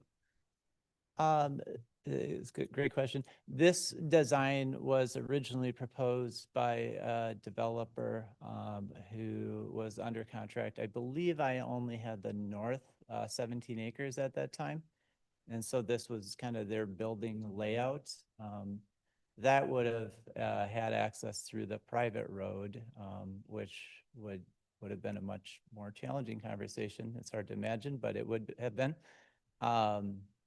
But that is the source of this. I am not a apartment developer. I am a long-term land investor. I'm also a Christmas tree farmer, but so I'm used to long-term things, I guess. But I kind of got involved because the project was broken, separated, 4 parcels over 6 years to kind of get it to where it's at here. Yeah. But I think there's clearly a better ultimate design, and I think it will be executed more. I think the feedback we've gotten is from potential users is that having this process, fleshing out kind of the path forward, I guess, is helpful. And to tee it up for an apartment developer, senior housing to hopefully, Yeah. I mean, that market's coming back. COVID really hurt it. Yeah. But tee it up for them to take it to the next step. Yeah, and again, I like the concept. I think we're going to have a hard time. Personally, I would have a hard time at this many units with all these garages and all these parking spots and the boat slip, et cetera. However, I know you mentioned you're from the North Oaks area, and I know you're familiar with Lino Lakes. What do you think about a project like Ling Bloomston has over there? I'm sure you're familiar with that off of Hodgson and County Road J. They have a senior building there that houses roughly, let me just look at the exact numbers, 96 independent living apartments. It has 20 detached one-level townhomes for seniors, 36 assisted living apartments, 17 memory care apartments, and they have some resort-style amenities for seniors. You would have a lot less cars. You would have a need for hardly any garages, but you could have some there. It would be a wonderful, wonderful thing for our community because we have a lot of residents that want to stay in this community that are getting older that can't afford to pay some of the taxes that are being charged on lakes like Clear Lake and lakes like Forest Lake and in the city in general. To me, that would be Forest Lake. And I think if you had a concept like that and if Ling Bloomston would be interested in it, or if somebody else would be interested in something like that, I know there's other contractors that might be interested in building something like that. I would be 100% in support of something like that. This, obviously, it's going to get built on. You have the right to build on it. You have the right, to bring forward your plans based on, what is allowed there currently. But we also have a lot of challenges with the way, personally, there's a lot of challenges in my mind with the way this is laid out because of the road accesses and things like that. But something like that, I think would be a wonderful addition to our community. I agree, Kevin. I drive by that site twice a day to and from my Christmas tree farm. It's out shearing trees this morning. It's a great site. I think the challenge with senior, and I think this site maybe has stuck around long enough that it will come back. Senior took a huge hit during COVID. And so there hasn't been, occupancies are down, nursing houses up. The numbers just haven't made sense to build a lot of new senior facilities. You know, that is closer today than it was a year ago, or certainly 4 years ago. I think it would be a phenomenal location for it. There was a party interested in memory care at one point in time, but only memory care. And so it would have been 40 units, and it did not meet the planned use for this site. And so it did not move forward. But I share your interest. I would love to see someone like that come forward. I think it'd be a great site. And then other than apartments, was there any interest in developing it as condominiums, ownership versus rentals? Oh, I guess I've just deferred to my broker and not thought. I mean, I think I don't really know that market. I think they might want to be on the lake more specifically. I think I'm not sure if it would be as attractive as an apartment site, but it's beyond my level. Thank you. Mr. Gavin, I agree with Councilmember Miller on the healthcare aspect of it. I think there's a great need for that here in our community. I know there's a lot of senior living communities here in town that still have waiting lists for vacancy and stuff. So on that aspect of it, I think it would be a good sell. And as far as going to your different specialties like your memory care and things like that, I think there's a strong need for that as well. I think you'd have a lot easier time or a better sell in that field versus a 3-story apartment building with the kind of wetland area you're dealing with and stuff like that. I wish you well. I know you've put a lot of work into it, and I can appreciate your time and energy and bringing things to the community and getting their opinion as well as the council. So thank you very much for your time, sir. Thank you, council member. I would echo some of those same comments that it's a tough site. You're transitioning from interstate, major highway to residential, and to be that buffer in between, it's really hard sometimes to fit, a square peg into a round hole. And that seems like maybe what's happening here. To both councilmen's points, I've got friends that are parents are looking to get into places, and there's waiting lists everywhere, especially if it was maybe a little higher end or a mix of higher, lower end, and having that amenity to a dock, not slips, but some kind of a dock out there. Or in the villa homes, you go across the freeway just south of Running Aces and north of Running Aces, there's a number of villa home developments that seem to sold out fairly quickly. So I appreciate your willingness and interest in investing in Forest Lake. But I think we'd like to see it come. I would like to see it come back in something smaller scale and maybe just a little bit of a different type of feel that matches more of the current neighborhood there. Thank you, Mayor. Quick follow-up on that, Abby. What's the probability? Because I agree those villas homes are a great idea, but obviously it's not going to hit our number. So what's the likelihood of being able to get that amended? I think so first off, I mean, we all have different, undoubtedly you have a different idea in your head right now than I have about a villa home, right? And so detached single family is not allowed in the zoning district. So not only would we need a comprehensive plan amendment, we need a city code amendment too. So we have a few challenges to get through there, but attached products, homes, could be. And so I think it just is a matter of us working with Steve to look at how could we balance out some of that land use density through the site. With regard to a comprehensive plan amendment, we would need to essentially take that new minimum density and plug that into kind of our master density to see how much it would draw down the community-wide average of 3 units per acre. We can't go below 3. The Met Council doesn't care if we go to 3, if we're over 3 right now. And so that's where it's a numbers game. And then it's a policy trade-off, because where else would we be considering doing this? We're going to gear up for the planning for our 2040 comp plan. So we're going to have just these sorts of conversations. And so is it, this the one-time thing, or we're going to kind of maybe see more of these? And if that's the case, what other policy considerations are we going to have to make in the future? I will say, we talk about senior housing. Steve and I have talked about senior housing over the years, tried to connect with different types of senior housing developers. And so just have a few more that we'll just try to also reach out to. I do know that there is a shortage in the community.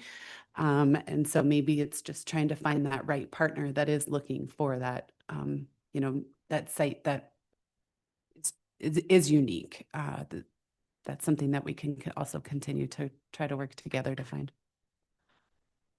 Yeah, that's a good point. Abby has introduced a number of parties to try to help find a solution, and I am very flexible on my arrangements. So it's just if there's a demand from someone who knows what they're doing. I Yeah. can't put an apartment, a senior building up. It would be a disaster. So I'm better at growing trees. Any other thoughts, council, on Beck?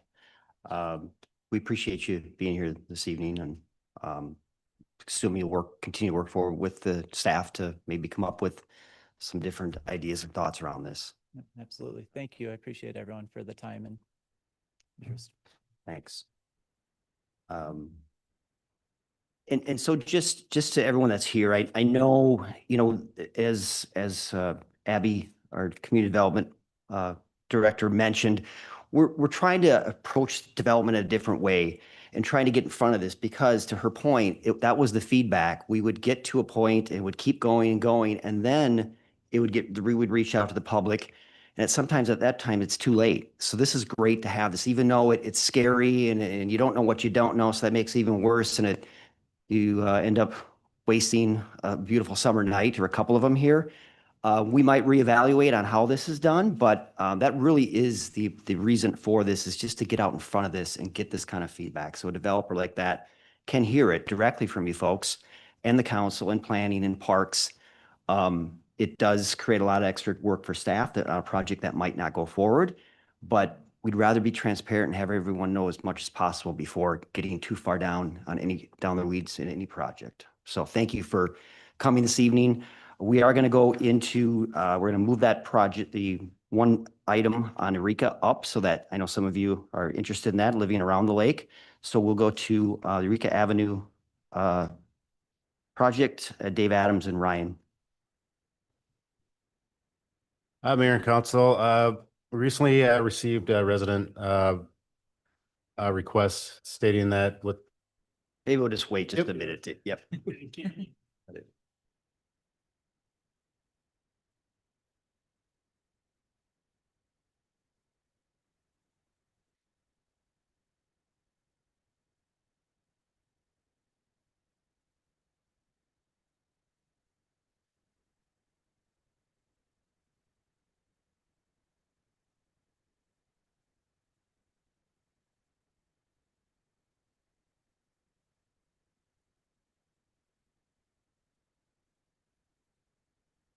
All right, Dave, go ahead. The city recently received a request from a resident to put up a weight restriction sign on Eureka, and a lot of it's due to the increased traffic from Eureka becoming the unofficial kind of detour for 97, and resident also noting a bunch of concrete trucks and bigger vehicles on there. While this concern was also brought up, there's also concern by staff of what we should do with this road once 97 opens back up. So we kind of have two discussion points for you guys to talk about tonight.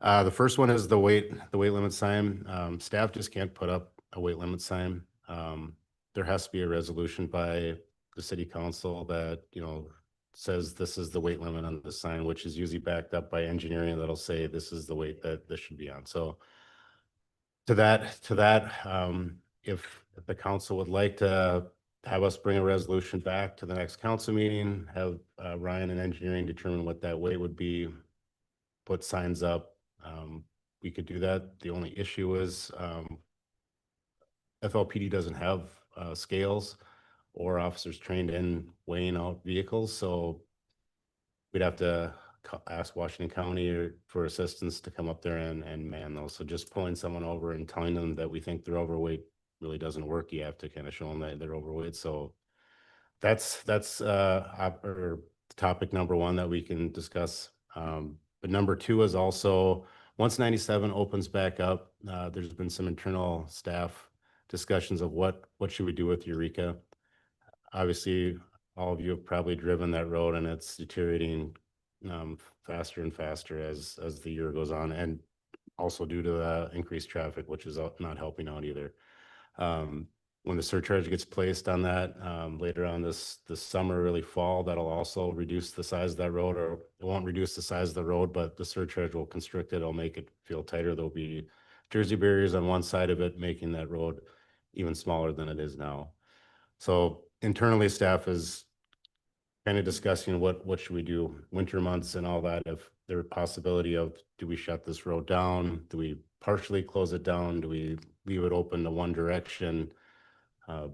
Do we close it entirely but open it up off the north side just, to get to the access? What would you do with emergency services, and on and on and on? So tonight we're just looking for feedback on the weight restriction, discussion on that, and then feedback from the council if they'd like staff to look into these possible options for Eureka when 97 opens up, and just direct staff to kind of come up with options.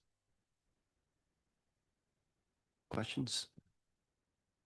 Dave, you mentioned that there's really no way to, short of weighing a vehicle to see what the actual weight is, to determine if it's overweight or not. When we have road restrictions on our roads, how do we enforce that? Chief Handgraff's not here, is he? Oh, yeah, so I'm putting the pressure on you, But Dave. no. Past experience that I have, the sheriff's department covers the whole county. There's one guy that's in charge of the scale. He has to be certified yearly to go out and do this. The only other agency is the State Patrol. And as far as manpower and being available to constantly sit there is going to be problematic. So you could probably put a sign up there. People abide by it. Yeah, maybe.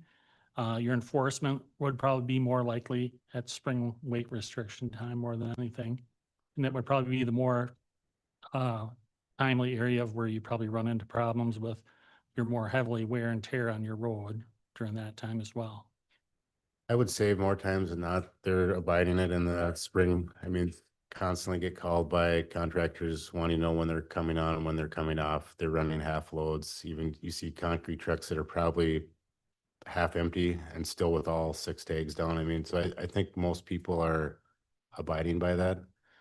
But just the enforcement itself, if you were to put one on Eureka and say you're going to start enforcing it, I mean, yes, you could call Washington County, but you might sit there for hours before that person would show up. So I'm not saying it's not a bad idea. It's just there's some issues with just putting. I mean, it's not just putting up a sign. I'm just letting the council know that's not just the easy solution of putting the sign up. I mean, you could put a sign up and hope people just observe it, but just knowing that, I mean, the chief isn't here, but he would tell you too that he just has no ability to enforce it. If I recall, the fines are kind of severe as well, aren't they? I believe so. I think that's part of the reason why most people abide by that, just because I think they get dinged pretty hard. Where's the official truck route? The actual detour, it's the detour that you follow for 97. So up 35 over to Highway 8, back down 61. I came back from the Metro on Friday morning and I pulled off and I thought 2 trucks in the left lane went towards Love's, and I thought, well, why are they in the left lane? I went down to Quick Trip and I saw both of them start going down Eureka. I'm like, wow, I can't believe it. What if over by Quick Trip, there's no trucks allowed? Can we do that instead of a weight restriction?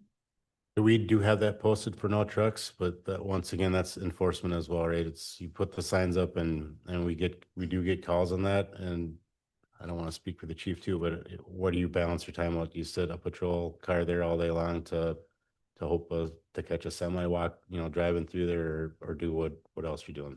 Like, I don't want to answer for him, but I mean, you got to weigh out what's important for the day. But it is definitely signed. The whole Everton route is signed, no trucks. I haven't been down it lately. So maybe Ryan or Dave, maybe a timeline on next steps on Eureka and when we can anticipate the surcharge, or if now we're pushing everything to 27, or what's going to happen might help me personally make a decision whether we'll take the time to mark, put signs up for weight. Our next step is that we're working through with the change order with the contractor to bring back to you guys for approval to set the next step schedule. So if we were not to accept that, then the project would probably be rebid. So what's good? Okay, one more time there. So that the contractor, because it's been pushed. Because it was delayed a year in obtaining the DNR easements. Do we have were those? not able to place the surcharge in 2025, which we planned on 26 construction. So the change order would address the schedule of placing the change order in 26 with 27 construction. There'd be some surcharge potentially this year, like. Yeah, that would be the schedule. Surcharge 26, construction 27, final wear course in 28. Have those permits from the DNR, and there's some federal permits required as well, correct? All permits have been obtained and approved for the project. So when would, let's say they accept that, when is the soonest point we would do a surcharge, and how would that affect the current road? Would it be reduced lanes anyway? I mean, because the next conversation is about potentially closing the road once 97's opened up. We've communicated to the contractor, we want the information so we could bring it to the next city council meeting, which is into this July. And, upon that being approved by you guys and then going back through state aid approval, most likely we'd be placing surcharge material in later August or early September. And That would be about a 2-week process. And Ryan can correct me if I'm wrong, but I believe, so it'll be the surcharge will be on the west side of Eureka, and they will be running Jersey barriers along right off the asphalt. So I mean, there'll be those concrete barriers on that side. Like I said, it's not reducing the road, but it's definitely gonna feel a lot tighter. Correct. So on that, I guess, as I'm thinking this through, if the thought is not to close it down, once 97 is open, you're gonna set these barriers, then more posted on weight and/or no trucks. I mean, it's dangerous if you're gonna continue to allow these larger trucks, and we're gonna have this road not reduced in size, but really, just to your point, gets really tight. I would lean on potentially closing it once 97's open, just to endanger safety concerns. So MnDOT currently is messaging that 97 would be open sometime in October.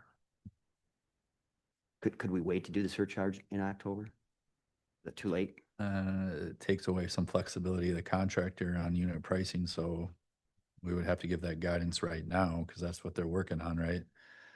Now, if they have a job between now and October, that's where that material is going to come from.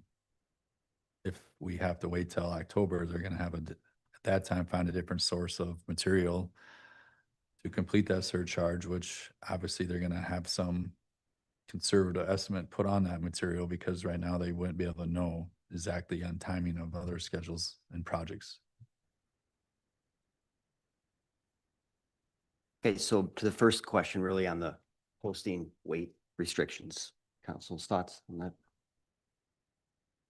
Yeah, I'm fine with it. I mean, I think it'd be tough to enforce, but it might be redirect a few trucks that are coming down there, which is kind of the goal. Yeah, I think we have to do something. I've seen that myself, and it is kind of scary, especially with all the cars that park on the shoulder by the lake. I don't know if we need to address that as another thing to think about, allowing no parking along that shoulder.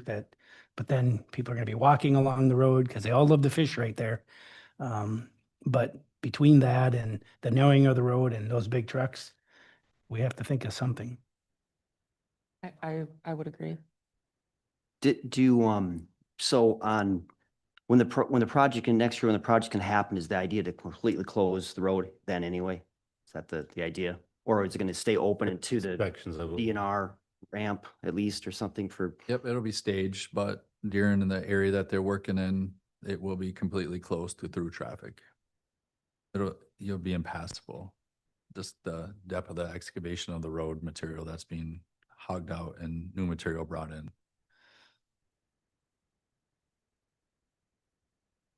The only other concern, if you close that road, I would suspect then, well, I guess it's only gonna be right in, right out. Just thinking Forest Road then would become maybe more of the thoroughfare for people trying to get up on 11th, but whatever you do, it's not gonna be perfect.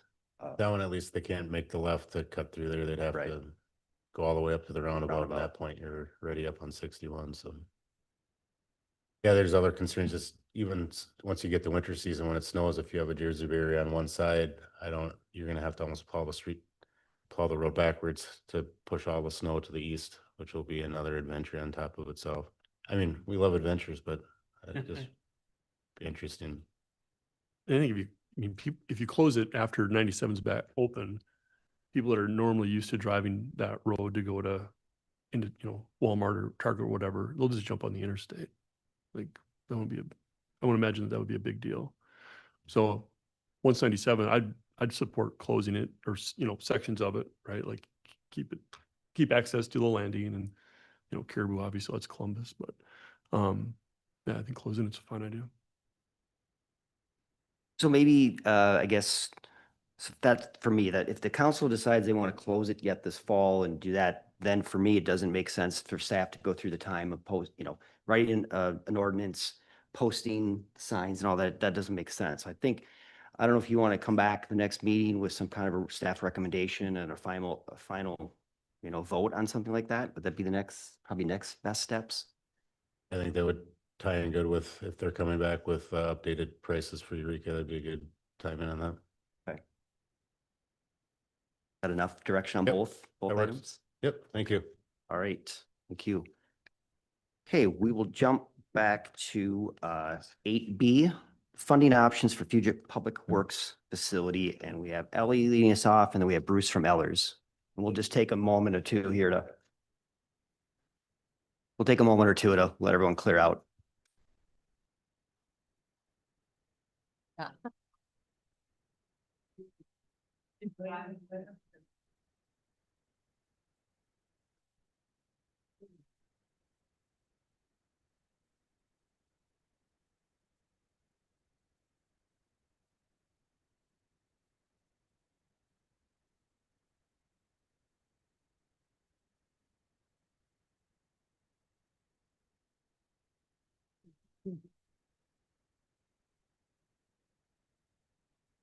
I honestly thought it would be.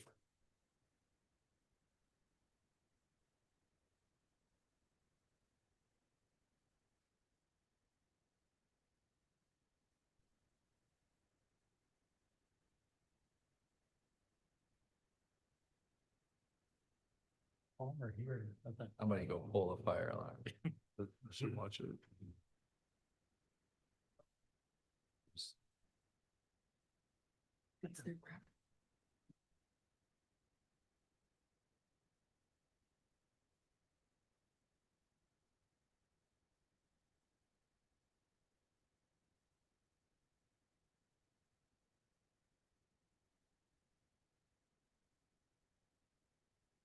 Good evening, Mayor and council members. Tonight, Bruce is going to give a overview presentation on really what that franchise fees look like as it relates to the Public Works facility. The goal of the discussion will be able to see the financial impact on both the city and the residents and what we can do for alternative funding solutions versus just looking at our general levy and then our enterprise funds. All right, welcome. Thank you, Mayor. Thank you, Council. A little disappointed that more people didn't want to stick around for the franchise. We were just saying that. But I hope this is a good introduction and will lead to some good discussion and direction for us at Ellers and staff on what you'd like to see for next steps. So some of this is a little bit of a repeat from our May discussion about the Public Works facility, but I thought it'd be just helpful to set the table on a few points. You may recall that we're really looking at two different bonding authorities for the Public Works facility, should the city council decide to go ahead, of course. The portion that would be repaid from the general fund, writ large, if you will, would be general obligation capital improvement bonds.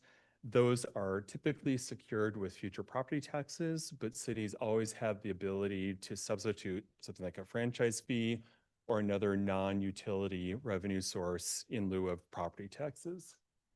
In addition, then we would be looking at utility revenue bonds for the portions, to whatever extent you want to have portions that are repaid with city sewer and water revenues. And so what we would do essentially is structure those two pieces, however the city sees fit to do, and we would combine them into one bond issue. It's a lot more efficient for the city to have one bond issue instead of a couple, and you would likely get better interest rates as well. So certainly more information to come in the future on that. You may recall that the baseline facility cost allocations that we've assumed for the last couple of years now would be 50% coming from the general fund. Again, that could be levy dollars or something like franchise fees. Then 12.5% or an eighth of the project from the water fund, and 3/8 or 37.5% from the sewer fund. Again, you saw this before, but these are all policy decisions, and you can decide however you think makes sense for the city based on the capacity of each fund, what other competing priorities those funds might have in future years. And of course, future councils can always decide and change the exact allocation. It doesn't have to be set in stone now, forever and ever.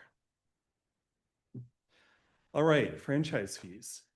Some of you may recall this from the discussion that you had with staff last fall, but in Forest Lake, and every city or lots of cities do franchise fees in different ways, but in Forest Lake, you charge flat fees on a monthly basis on the monthly gas and electric bills that Xcel and Conexus send out to customers in the city. And Xcel and Conexus will collect those monies. As you know, Xcel provides both gas and electric. Conexus only provides electric to a portion of the city. And then they remit those dollars quarterly to the city.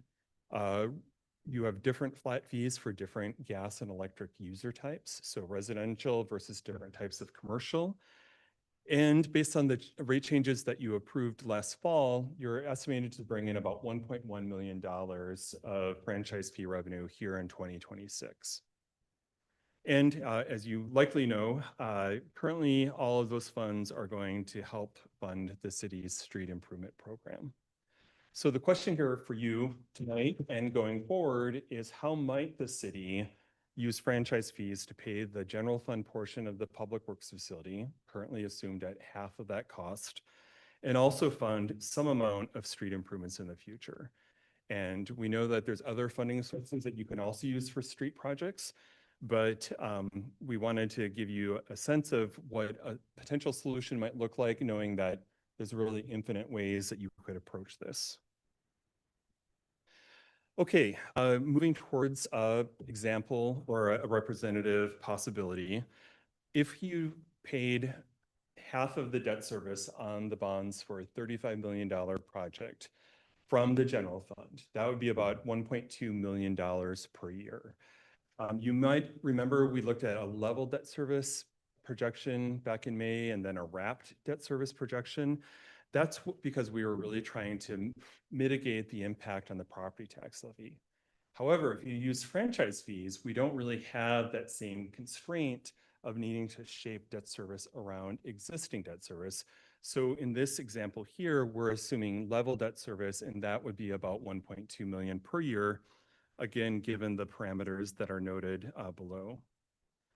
So with that, one possible approach would be to increase your franchise fees gradually over the next 5 years, say, so that it funds 100% of the general fund debt service, that 50% share, with no levy burden, right? So that would be the objective, plus then also providing some amount of funding in order to augment other funding sources for street projects.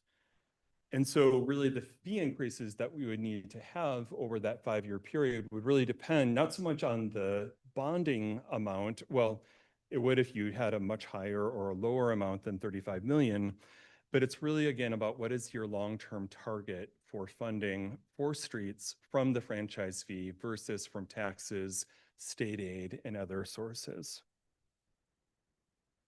Okay. So moving on to a little bit more specificity, you have a couple of ways, actually more than a couple of ways that you could approach raising franchise fees. One is that you could take your existing rates that you have here in 2026 and just apply across the board inflators to all of them, whether it's 6%, 8%, whatever the case might be. Another option, of course, would be to say, hey, we actually want to tinker a little bit more with the rates themselves by category, what a resident pays versus a commercial property pays, that sort of thing. And so you could adjust those for 2027, right? And then apply percentages after that point. And of course, there's lots of different ways you could do that. And I should also note, as a growing community, your customer counts, both residential and commercial, will continue to grow, right? You'll have some, of course, that will go away, but you will have net new accounts. And so, of course, that, along with rate adjustments, will lead to more revenue than what we're projecting here. We didn't feel like we wanted to get into the weeds of saying how many more houses per year, how many commercial properties per year, but that's kind of a little bit of a buffer, if you will, to feel some confidence that you'll actually have more money than what we're showing in these projections. I should also note that even though you might, as part of a plan for going ahead with the Public Works facility, give staff essentially consent or endorsement of a 5-year plan for raising franchise fees, the City Council will still have to approve each year's changes to the fee schedules, including franchise fees each year. So it's not a one and done situation. I think it would make sense to sort of map where you want to go. But then, of course, each fall, most likely, the council would say, okay, are we still on track? Do we want to raise the franchise fees along the lines of what was considered in 2026, 2027? All right, numbers, yay. Okay, so this is a snapshot of your current collections with your current rate structure that was approved last fall and implemented this year. The account numbers, don't get too hung up on the account numbers per se, because as Ellie and I know, some of the data that we get from Excel and from Connexus still maybe needs to be vetted a little bit, but it should be really close. And so you can see that on the natural gas side, it looks like you have about 7,500 total accounts in the city for natural gas through Xcel Energy. You can see the rate structure with those flat monthly rates, mostly or almost all actually residential and commercial. Then you can see the quarterly revenues that are generated, about $100,000 per month. And of course, on an annual basis, that's about $400,000. Moving on to electric, that's a little more complicated because we have both Xcel and Connexus involved. Also a few more categories of classification. You can see how those add up to about 9,300 accounts in total. Then you can see the flat fees, again, on a monthly basis, what gets generated quarterly, about $176,000, and then a little over $700,000 per year. So you combine the 400,000 and the 700,000 and you get the 1.1 million. Okay. All right, so looking ahead, one possible approach, and this is really just for purposes of illustration and to sort of get your wheels turning about how we might approach this, is again, we assumed the same amount of accounts. We didn't assume any growth in the customer base on either the gas or the electric side. And you can see we assumed 6% annual growth in each of those rates, both on, or all of the rates, excuse me, both for gas and electric. So just looking at gas for residential, again, you're at $4 a month currently. And you can see if you increase that by 6% each year for the next 5 years, you would gradually go up to $535 per month as opposed to $4 per month right now. And then, of course, the same methodology applies regardless of what kind of rate it is. It's just given that 6% in green at the top of each category or each box, you can see how those numbers would inflate. And of course, you can change this however you want, right? You could do 4%, 6%, 8%, 10%, or whatever makes sense as a game plan for funding the debt service and also to contribute towards street projects. All right, now let's look at some actual dollar amounts that would be generated from those potential 6% rate increases. So you can see how the gas numbers would increase from 400,000 per year up to about 536 in this example, and how the electric numbers would increase from 700,000 up to about 944,000 in 2031. What I wanted to show then is really kind of on the bottom of the page. Of course, you know, debt service on the general fund portion won't be exactly 1.2 million, but I wanted to give you a sense for what's the over under, what's the surplus available for street projects. If you sold these bonds in 2027, you wouldn't have any debt service until 2028. So essentially, any rate increases that you did next year would be to get some momentum going. And all of those monies would, at least in theory, be available for street projects. So about just under 1.2 million. Then you would start paying debt service in 2028. So you can see you're generating a little over 1.2. You take off the debt service and you would have about $43,000 left over for street projects. And then as you continue those 6% increases, you could see how that starts to grow.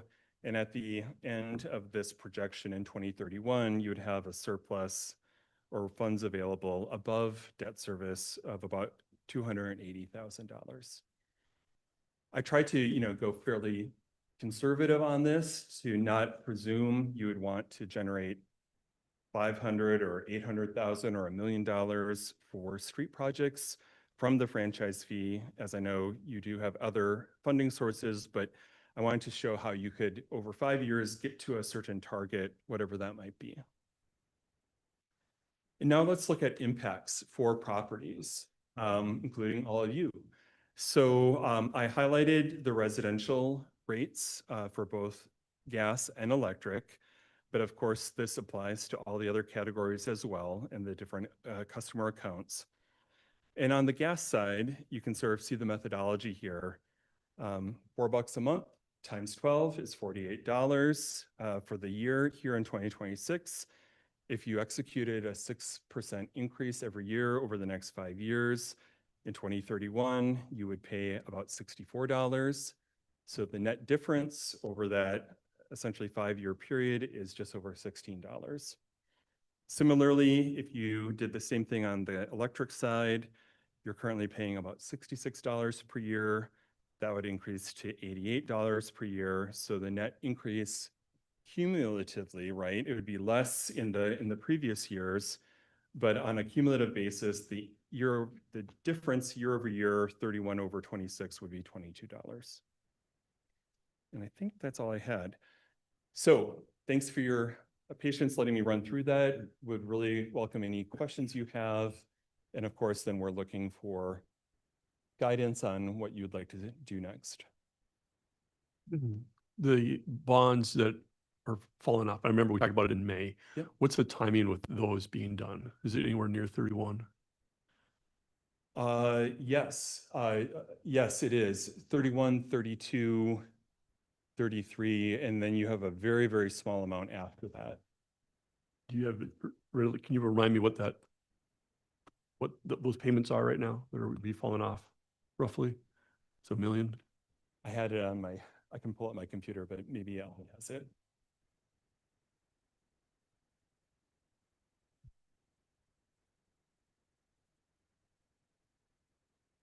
So in 2027, we would look to have roughly $3.1 million worth of bond payments. And then as we continue to grow By 2035, we're projected to have 500,000.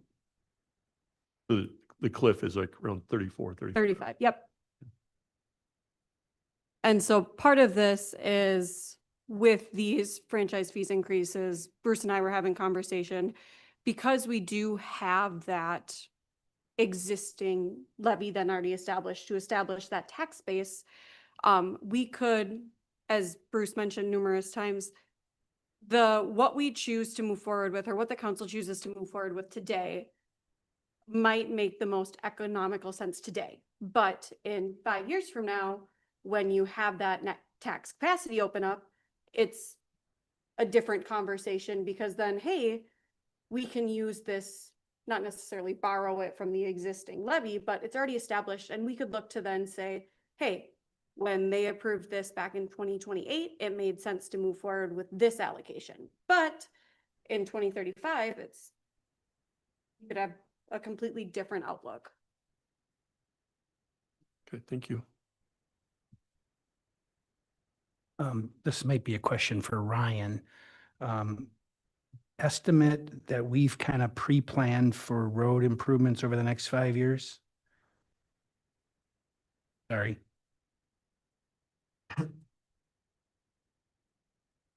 I thought I wouldn't be asked the question. The local road project? Dave said I couldn't stump you. Yeah. Local road project, we budget 1.975 million. Say that again, Dave. 1.975 Over 5 years? a year annually. A year annually, okay. And then either a seal coat or a double chip seal, 225,000. We've been covering half of that from the franchise fees essentially, and the other half is general levy. Miles, does that get us? It Depends what we're doing. varies depending on an area with, we're in concrete curb and gutter and sidewalk where we need to do those replacements. So if we're out in the rural area, but generally it's almost 2 miles to 4.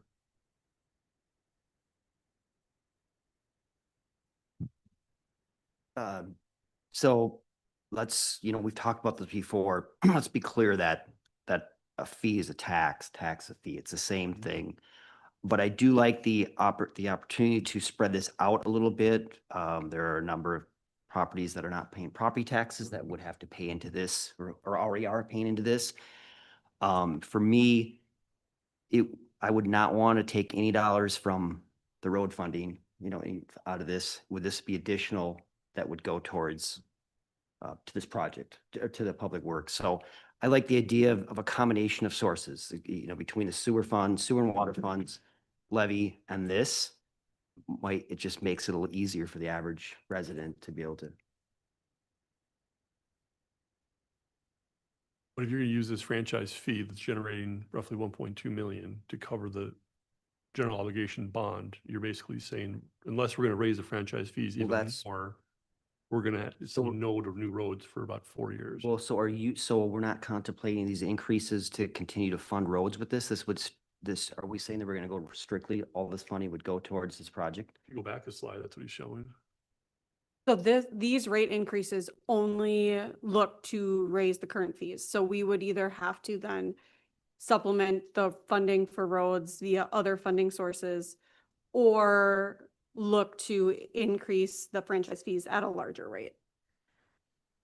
Right. 46%. So Yeah. Mayor and Council, we did approach this as how much would you need to cover the debt service on 50% of the public works facility? And then how much would be remaining in addition for streets?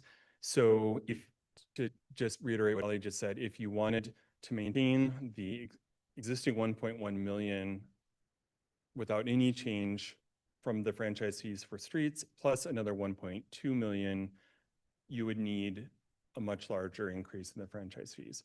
However, you raise the possibility of cobbling together from a few sources, and you could look at it that way for the street improvements as well, right? Even if we ended up with a solution that maybe only generated, let's say, $600,000 a year for streets from the franchise fee, we've talked about how you would have some levy capacity that would be freed up as well. And it might be palatable for the city to put some of that levy capacity into street projects. So it's kind of like, you know, you're right, fees are taxes, taxes are fees, there's no free lunch. But it's kind of like, what combination of sources do you think makes sense for the public works facility? And what combination of sources do you think makes sense for street projects? And especially over the next, you know, 7-8 years, when you still have a fair amount of debt, and then when it drops off, you'll be in a very different situation. If we take us back to that May meeting where you painted a picture of general obligation bonds covering 50% of it, whether it be straight line or wrapped or whatever you called it, what was that impact to a home, like from a tax levy increase? I mean, if you go to the next slide, if we were to redirect franchise fees to this project, I mean, essentially our residents are paying, what is that, 100 and whatever 48 and 66 is. My math is a little slow tonight, but a little over $100 a year, right? Right. Initially, and then it'd going be up. closer to $150 per year if you did those 6% increases. So if we just said, hey, you know what, let's keep franchise fees for roads and cover that 50% general obligation bond payment from the levy, what was that impact to the resident? I think we should revisit the assumptions to make sure we're talking apples to apples, because I was looking at some different structures in that May meeting. Yep. But I can tell you the impact would be higher for taxes than it is for franchise fees. Yeah. And it's to the mayor's point, you've got a broader distribution of this burden across not only taxable and tax exempt properties, but just over a broader class of customer accounts with franchise fees versus if you tried to do it just based on tax capacity. I mean, the state legislator didn't let us even entertain the idea of letting our guests help pay for it. So I mean, the idea of using franchise fees isn't terrible from the standpoint of letting everybody have an opportunity to participate. I think in my mind, the real question is how much more do we want to try to keep the road project up, or do we just say we're going to scale back our road improvement for 7 years until that debt cliff, right?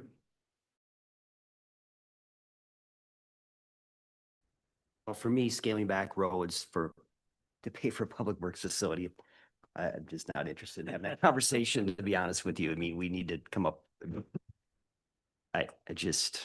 We're behind as it is, you know, on roads. And so to even the thought of doing less is, my goal for next year was to try to move some, you know, the shells around to put more money into roads, not less. So that's kind of where I'm at. I don't know.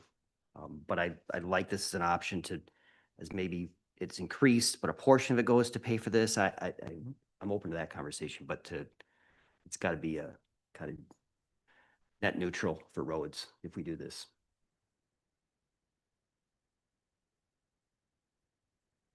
Thoughts? I agree with you. I think that since our roads have been behind for so long, that I don't want to kick that can down the road more than we already have.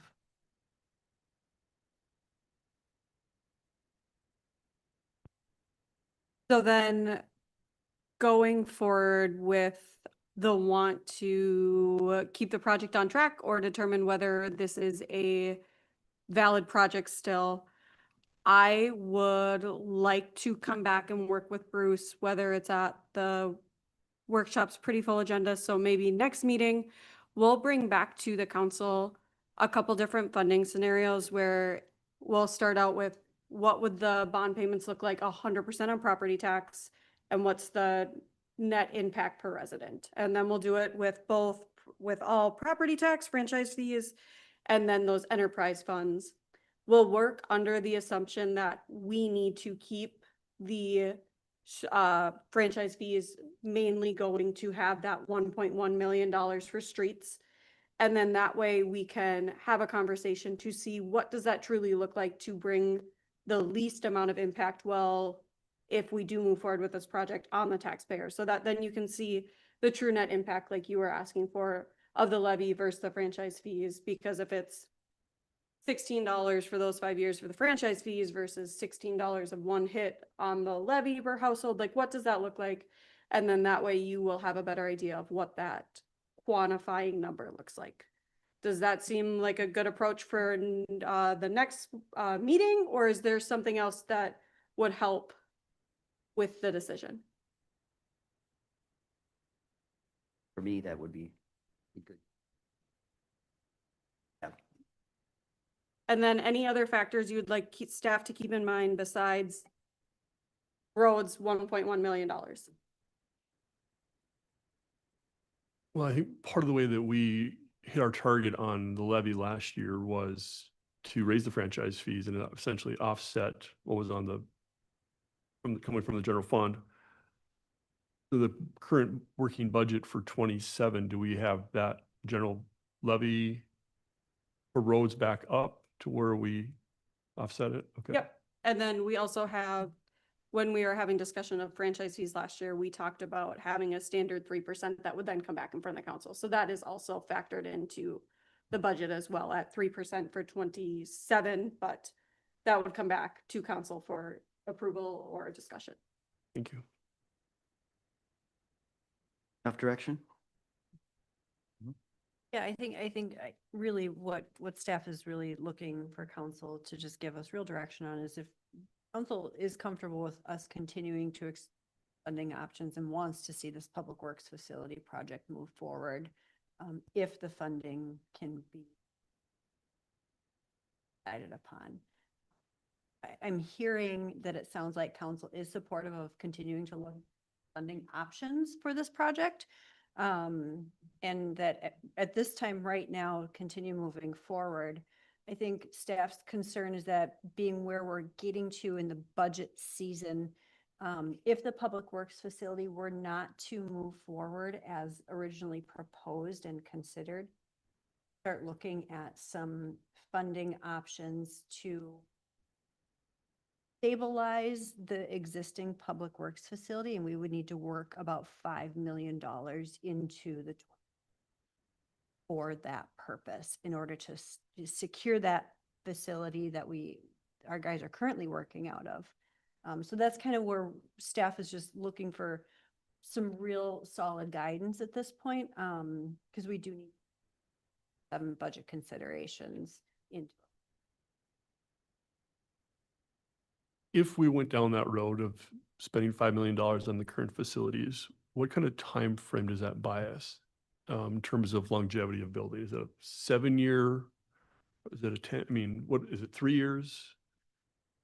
Call from the space needs study off the top of your head, approximately what that would buy us. I think it'd make the repairs to the building. I mean, so it would extend the life. It wouldn't solve the problem of not having the room and all the other issues. I mean, you just stabilize the building, redo the roof so the water's not running inside, and foundation work and HVAC work and all those things that just basically get it up to code, but basically get it up to where it's safe to operate on. I guess where I was going with that is, as we're contemplating these different funding ideas, knowing that whichever route we go, there's going to be a cost to all of us and the community that we represent. At the same time, if we spend $5 million on tear down buildings and we bought ourselves, say, 7 years, that $40 million project is now going to be that much more expensive in the future. So just, I guess I'm not a fan of wasting $5 million. But I just, yeah, not easy. Yeah, I think we've gone down this road far enough. From the beginning, we've all been pretty much on board that we need to do something. Got sticker shock. 35 sounds better than 50. Maybe it gets a little lower if we cut back some space. That's more where I'd like to see things go than to try to put $5 million into that facility that we have right now. Well, that was what I was going to say. 1.2 million a year is a lot easier to figure out than 5 million next year. Yeah, that part too. That's a 100%. So I think we have to decide if we really want to keep moving forward. We got to just figure out the best way to do the 1.2 and get this thing going. I think we're all aligned on that, really. If you're looking for direction as far as moving forward with this building, this has to happen. We just try to figure out how it's the most palatable for the residents. taxpayers. Yep, that's fantastic feedback. We appreciate All right, thank you, Bruce, for coming this evening. Sorry, got a little later than normal. Ellie, thanks for your work on this. We have great Wi-Fi in the lobby, so. Good. Go, good, good, yeah. Great. 8C, Comfort Lake, Forest Lake Watershed District nominations, Jolene. Thank you, Mr. Mayor. As council knows, every year when there is a vacancy or a upcoming vacancy on one of our watershed districts, the city's asked to make some recommendations to the county board to fill that vacancy. Before discussing the recommendation is included in the packet, I just want to recognize our current board manager, Steve Schmaltz, for his 13 years of dedicated service on the watershed district and to the Forest Lake community. His commitment is very much appreciated. Steve has expressed a desire to seek reappointment to that board, and staff recognizes that there might also be an opportunity to bring some new perspectives to the board with a slate of new nominees. To be clear, under the Minnesota statute that directs us in this, the city's role is only to submit nominations. The Washington County Board is the body which will make the final decision. The city does not make the final decision on who is appointed to that position. After soliciting interest, staff recommended, as included in the packet, 3 names of residents who are interested in serving on the Comfort Lake Forest Lake Watershed District Board of Managers. That would be Michael Foster, Robert Kevin Moreau, and Mayor Blake Roberts. In your packet is a resolution that the council can consider, which would forward those 3 nominees to the Washington County Board of Commissioners for consideration. Otherwise, council may also decide to send a letter of support recognizing Mr. Schmalz's continued service on that board. So I'm happy to answer any questions. Otherwise, I'll turn it over to council for discussion. Cool. Well, I know serving in the public is not easy, and so I appreciate Mr. Schmaltz's work over the last 13 years, and I would agree with staff that, in my opinion, now is time for a fresh set of eyes, just to provide the next chapter of leadership at the watershed district. So I would, unless there's any other comments, I would like to make a motion to adopt resolution 1713-2602, forwarding the following nominees to Washington County for consideration for appointment to the Forest Lake Watershed District Board of Managers as presented. A motion, is there a second? I'll second. A second. All in favor? Aye. Okay. Opposed? 1 abstention. Thank you. Right, we move to ordinance 774 data center moratorium. Abby. Thank you, Mayor Roberts, members of the council. As many of you know, there's been a lot of publicity about data centers and communities. There's just a growing interest across the country for new data centers to accommodate all of our technological advancements. While there can be benefits to this type of land use, proper definition, design standards, and then, really considering the siting of this land use is really appropriate to make sure that there's compatibility in a community. Staff's initiating this conversation with both appointed and elected officials, as we believe the zoning code changes may be appropriate at this time. So like most jurisdictions, data centers aren't defined in our code. However, we do have data processing, computer electronic products, software, utilities, and essential services. And many of these uses are outright permitted, some of them without definition. And staff sees this as just a potential, I don't want to say risk, but when we have land uses that aren't defined and we haven't necessarily taken a look at what that really means, it seems like we could be opening ourselves up for something that we might not necessarily want right at this time. And so staff does believe that we should probably take a look at our ordinance to see if very use-specific modifications are necessary. We talked about this at the Planning Commission meeting on July 8th. And they did make recommendation that the city council enact a moratorium of up to 1 year. Just as a reminder, moratoriums can only be a year, might only take us 6 weeks, 6 months. But as a reminder, it's not that we would potentially take a full year, but we could, to reduce ambiguities in our zoning code, evaluate appropriate locations of data centers in Forest Lake, and then establish land use development standards. So tonight for your consideration is Ordinance 774, an interim ordinance for the prohibition of new planning applications for new data centers.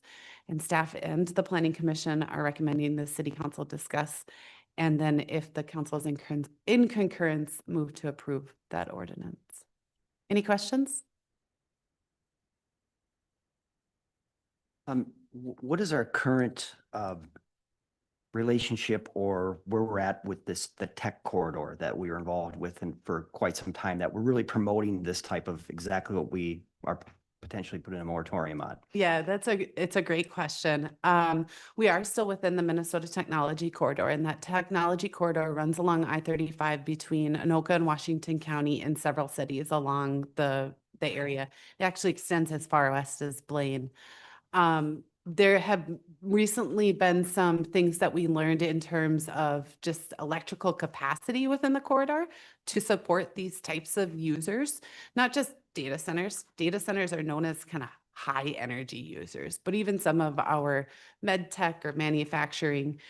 So the corridor, Connexus Energy are looking at what is the potential for capacity in this area over time. It doesn't mean to say that there isn't the opportunity for these types of developments.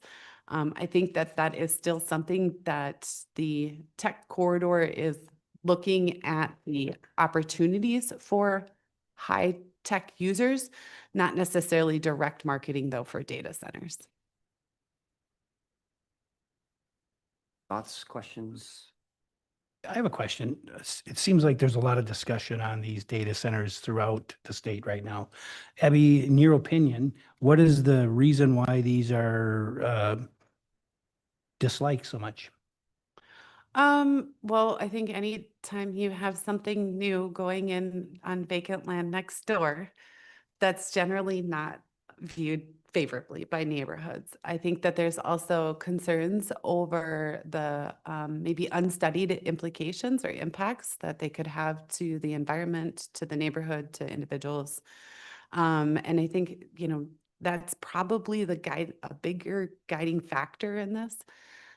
Through this process, if a moratorium would be enacted, we definitely would engage with the public probably through this process to see if this is a type of use we want to continue. It's hard to say continue because the code is kind of weirdly that doesn't define them, to see if where we would appropriately cite them if we were to allow them in Forest Lake.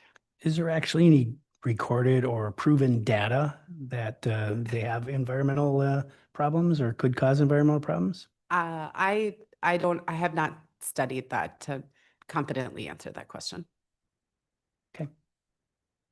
So if we put a moratorium on, we would have time to research that and get more information regarding that sort of stuff. Yeah, very specifically, the Planning Commission really wants staff and hopes the council will consider the moratorium, so that way we can really take a look at kind of all of the implications associated with this type of use. Not just the potential environmental or human, but just, how do you balance that off with the benefits of increased tax base or even a temporary increase in jobs? Data centers usually can take quite a bit of time to construct and definitely use skilled labor, which can create a lot of jobs in the next few years in a community. But then that gets brought down after the operation occurs. And so kind of just looking at overall all of the pros and cons, benefits, constraints to see if that's something that we want to allow within Forest Lake. Yeah, because as I think about the franchise fees as an example, we've been talking about, and the tax implications, as well as job opportunities, that might be better than a 6-unit apartment building in a neighborhood to help create more revenue for our city, potentially. Yeah, so I think there's no harm, no foul here to take a pause and just make sure that we are doing things right here, because we don't want to be in a position where other cities you've seen in the news where something's come forward and they're scratching their heads kind of like, gosh, we don't know what we don't have proper ordinances around this, whatever, and then there's potential lawsuits. So I think it's a good move to hit the pause button, do some more research, and then decide what we want to do. Yeah, oh, I agree 100%. It's just, But your we could point- probably think of something for everything, not No, to do. but your points are valid. Yeah. I mean, absolutely. Well, and if I may, I want to, just the same as I did in planning commission, I don't want staff to imply that we're, brought this forward to the planning commission and our council to initiate a moratorium because we believe it's a bad or a negative use or one that we should not allow. It just, all we need is a little bit of time to evaluate the ordinances and determine, is this something that we, the city, want to allow within our community and where? Moreover, the design requirements of these types of facilities, things like closed loop water systems, screening of electrical, associated electrical components, or, some of those sorts of things are things that I think are missing in our code that can help protect those interests in the community in the long run. So I agree 100%. With that, I'm going to entertain a motion. I'll make a motion to approve ordinance number 774, an interim ordinance for the prohibition of new planning applications for new data centers. I'll second. Motion is second. Any further discussion? All in favor? Aye. Opposed? Motion carries. Thank you for that. We're going to discussion items. 9A, Rica Avenue Plan Specs Cost Share with Columbus. Ryan. Mayor, City Council, I'll just frame it. Why we're here tonight talking about this is City of Columbus has approached the city of Forest Lake to basically obtain the plans and specs for their portion of Eureka Avenue that was completed, part of the total package of the project that's been permitted and approved. Little history. At the beginning, the two cities cost shared and did work jointly that included soil borings, preliminary survey, wetland delineation. So as the project proceeded and former staff had conversations with Columbus staff, it was decided as they were chasing and pursuing funding, they wanted, to bid with our project, their portion of this roadway. And as the project continued to move along, their project, they found out they weren't going to be successful in the funding and were going to have to take a different avenue at that time. They retreated out of the project, but plans and specs were pretty much done at that point. And so it was bid, their portion was bid as an alternate. That way they could get a true number of what they had to go obtain. So that way we didn't have to change a lot of things in the plans and specs. Just set their portions up as an alternate to the project. And if you recall, you awarded the base bid, but none of the two alternates. The two alternates were for City of Columbus street portion, the construction of that, and some lighting that they had. So where we're at today, they requested a meeting. We sat down, talked with them, ran through all the invoices, tallied up the tasks of individuals that were working on project layout design, computer-aided drafting, and permits in that time period that these plans were being prepared, and then also acknowledge on July 23rd, 2025, when they officially exited the project.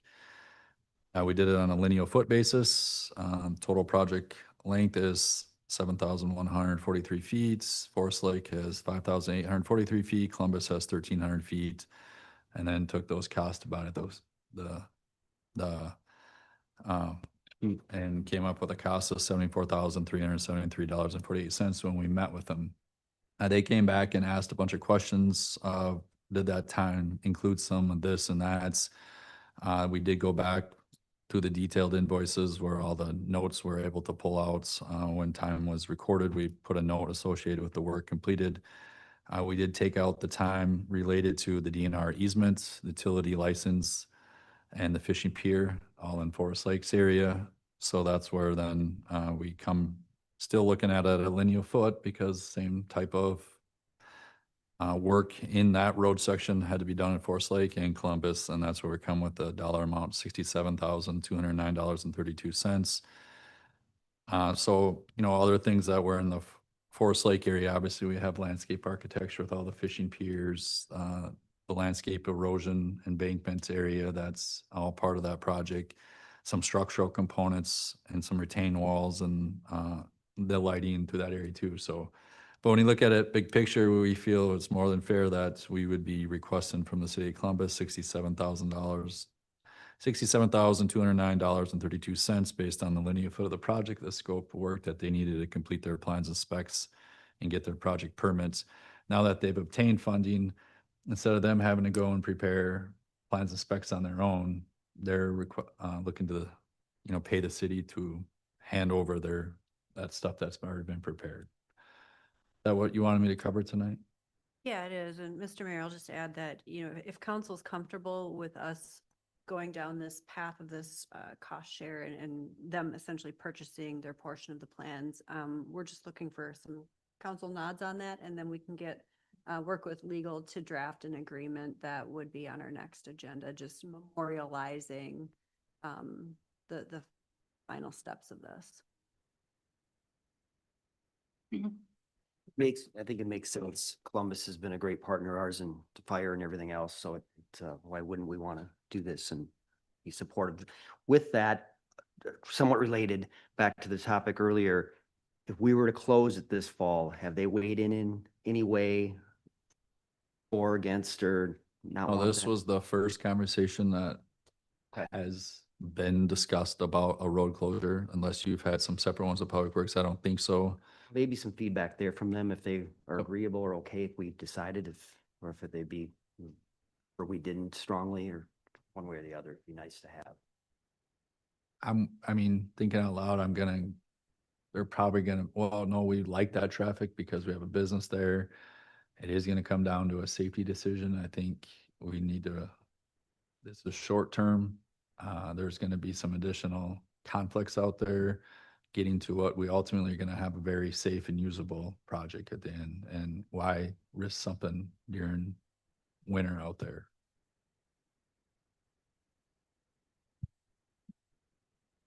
All right, next item, 8B, mobile food truck registrations.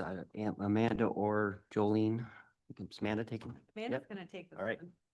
Good evening, Mayor and council members. Tonight's discussion is intended to revisit a topic the city has presented previously in 2023, local regulations for mobile food units, commonly referred to as food trucks. The council in 2023 considered whether Forest Lake should establish regulations governing where and how food trucks operate within the city. Ultimately, no ordinance or policy was pursued at that time. Since then, staff has continued to receive questions and concerns from residents, restaurant owners, and commercial property owners regarding food truck operations. Common concerns include where food trucks should be allowed to operate, how long they should remain at a location, parking and traffic impacts, public safety, and the effect on nearby businesses. At the same time, food trucks continue to grow in popularity and have become increasingly common, a common part of the community events and commercial activity.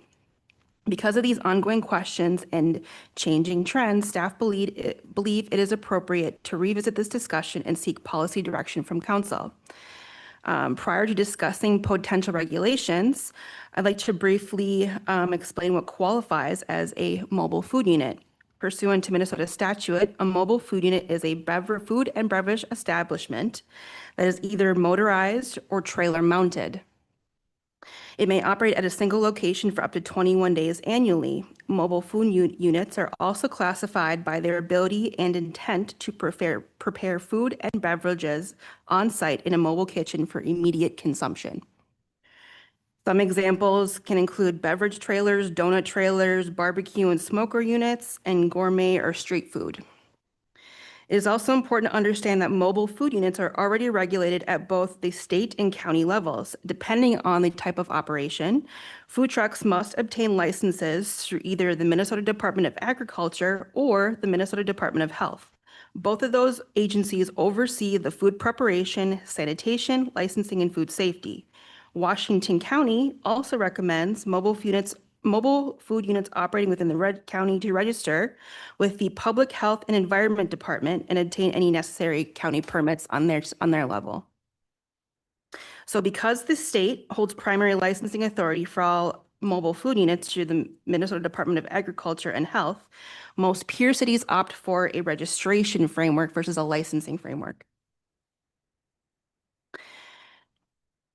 While looking to see what peer cities were doing, most of our peer cities are strictly focusing on regulating local impacts, including the zoning and land use, the public right-of-ways, special events, operations, and public safety avenues. So staff is seeking similar guidance from the council for regulations within the city. Specifically, staff would like feedback on the items listed in your packet on page 100.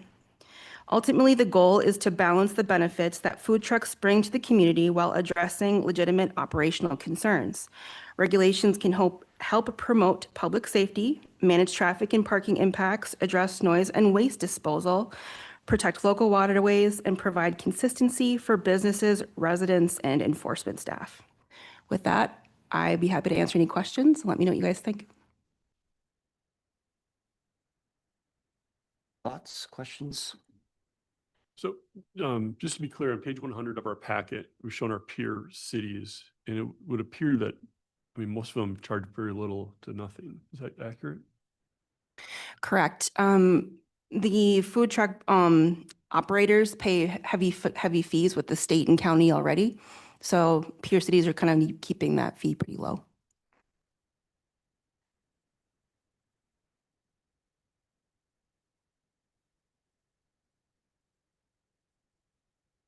It's interesting to me that, you know, that these peer cities and a lot of our neighboring cities don't have any type of a permit fee or real detailed, and there might be more regulation than we're seeing here, but, you know, we have a lot of businesses in our own community that serve food and beverages and stuff, and we tax them and they pay utilities and they're contributors to our community, where when these food trucks come in, they kind of like someone to come and enjoy the lake for a day.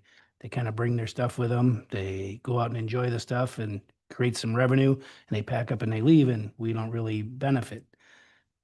Consumers benefit, of course, because they're enjoying that, and they are important to a lot of our events. But it seems like we should have a little bit of compensation for them to come into the communities and a little bit more regulation. But again, you know, it's a free enterprise, and I guess that's the way it is. You know, I tend to agree with you, Councilmember Miller. You know, to have a brick and mortar restaurant or any type of retail, any type of commercial operation, the requirements of handicap and handicap accessible bathrooms and just the bevy of things that staff requires sometimes could be considered extreme, and then someone can just pull up in a truck and just start selling food out the back. I've always had a challenge with that a little bit, going back to portable greenhouses, if I'm being honest. And so, but yet there's value there. To your point, people like them. The landowner that these trucks or trailers are being on, I assume is collecting some kind of rent, so they're helping offset maybe their property taxes. That's why I'm just conflicted on this one. I wouldn't want to have to do any kind of inspection type thing, because that's just more staff time. Not only the ones, Amanda, that you mentioned, but I believe, don't they have to have some type of permit with Washington County Health Department? They have to be inspected. And they get, I'm assuming, inspections on a somewhat regular basis, but they know that could happen at any moment.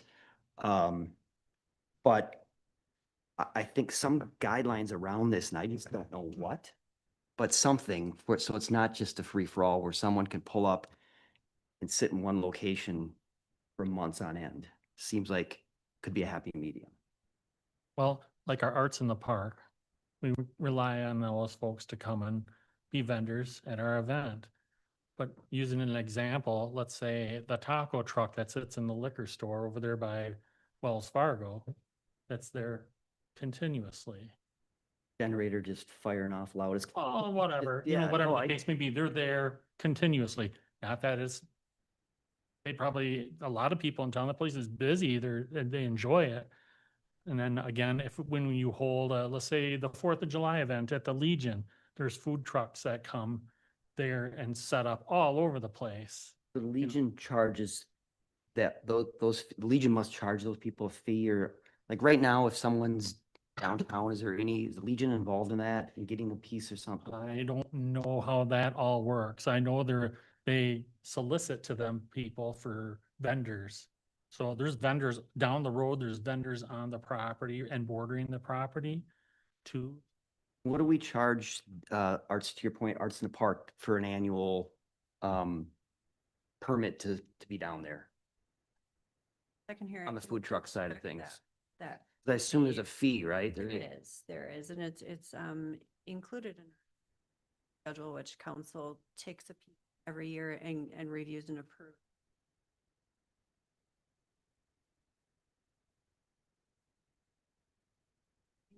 As I'm scrolling through our fee I schedule. believe it's like $600 for the season, but I can. And Mayor Roberts, you had asked about just the licensing it through an event. Generally, cities will permit the event, then who runs those events, coordinate those other vendors.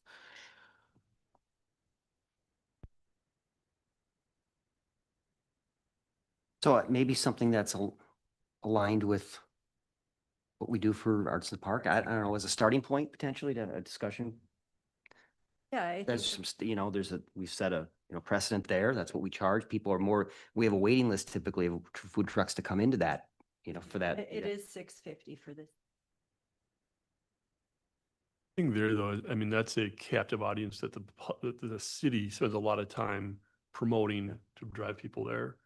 So it'd be a little different. Agree.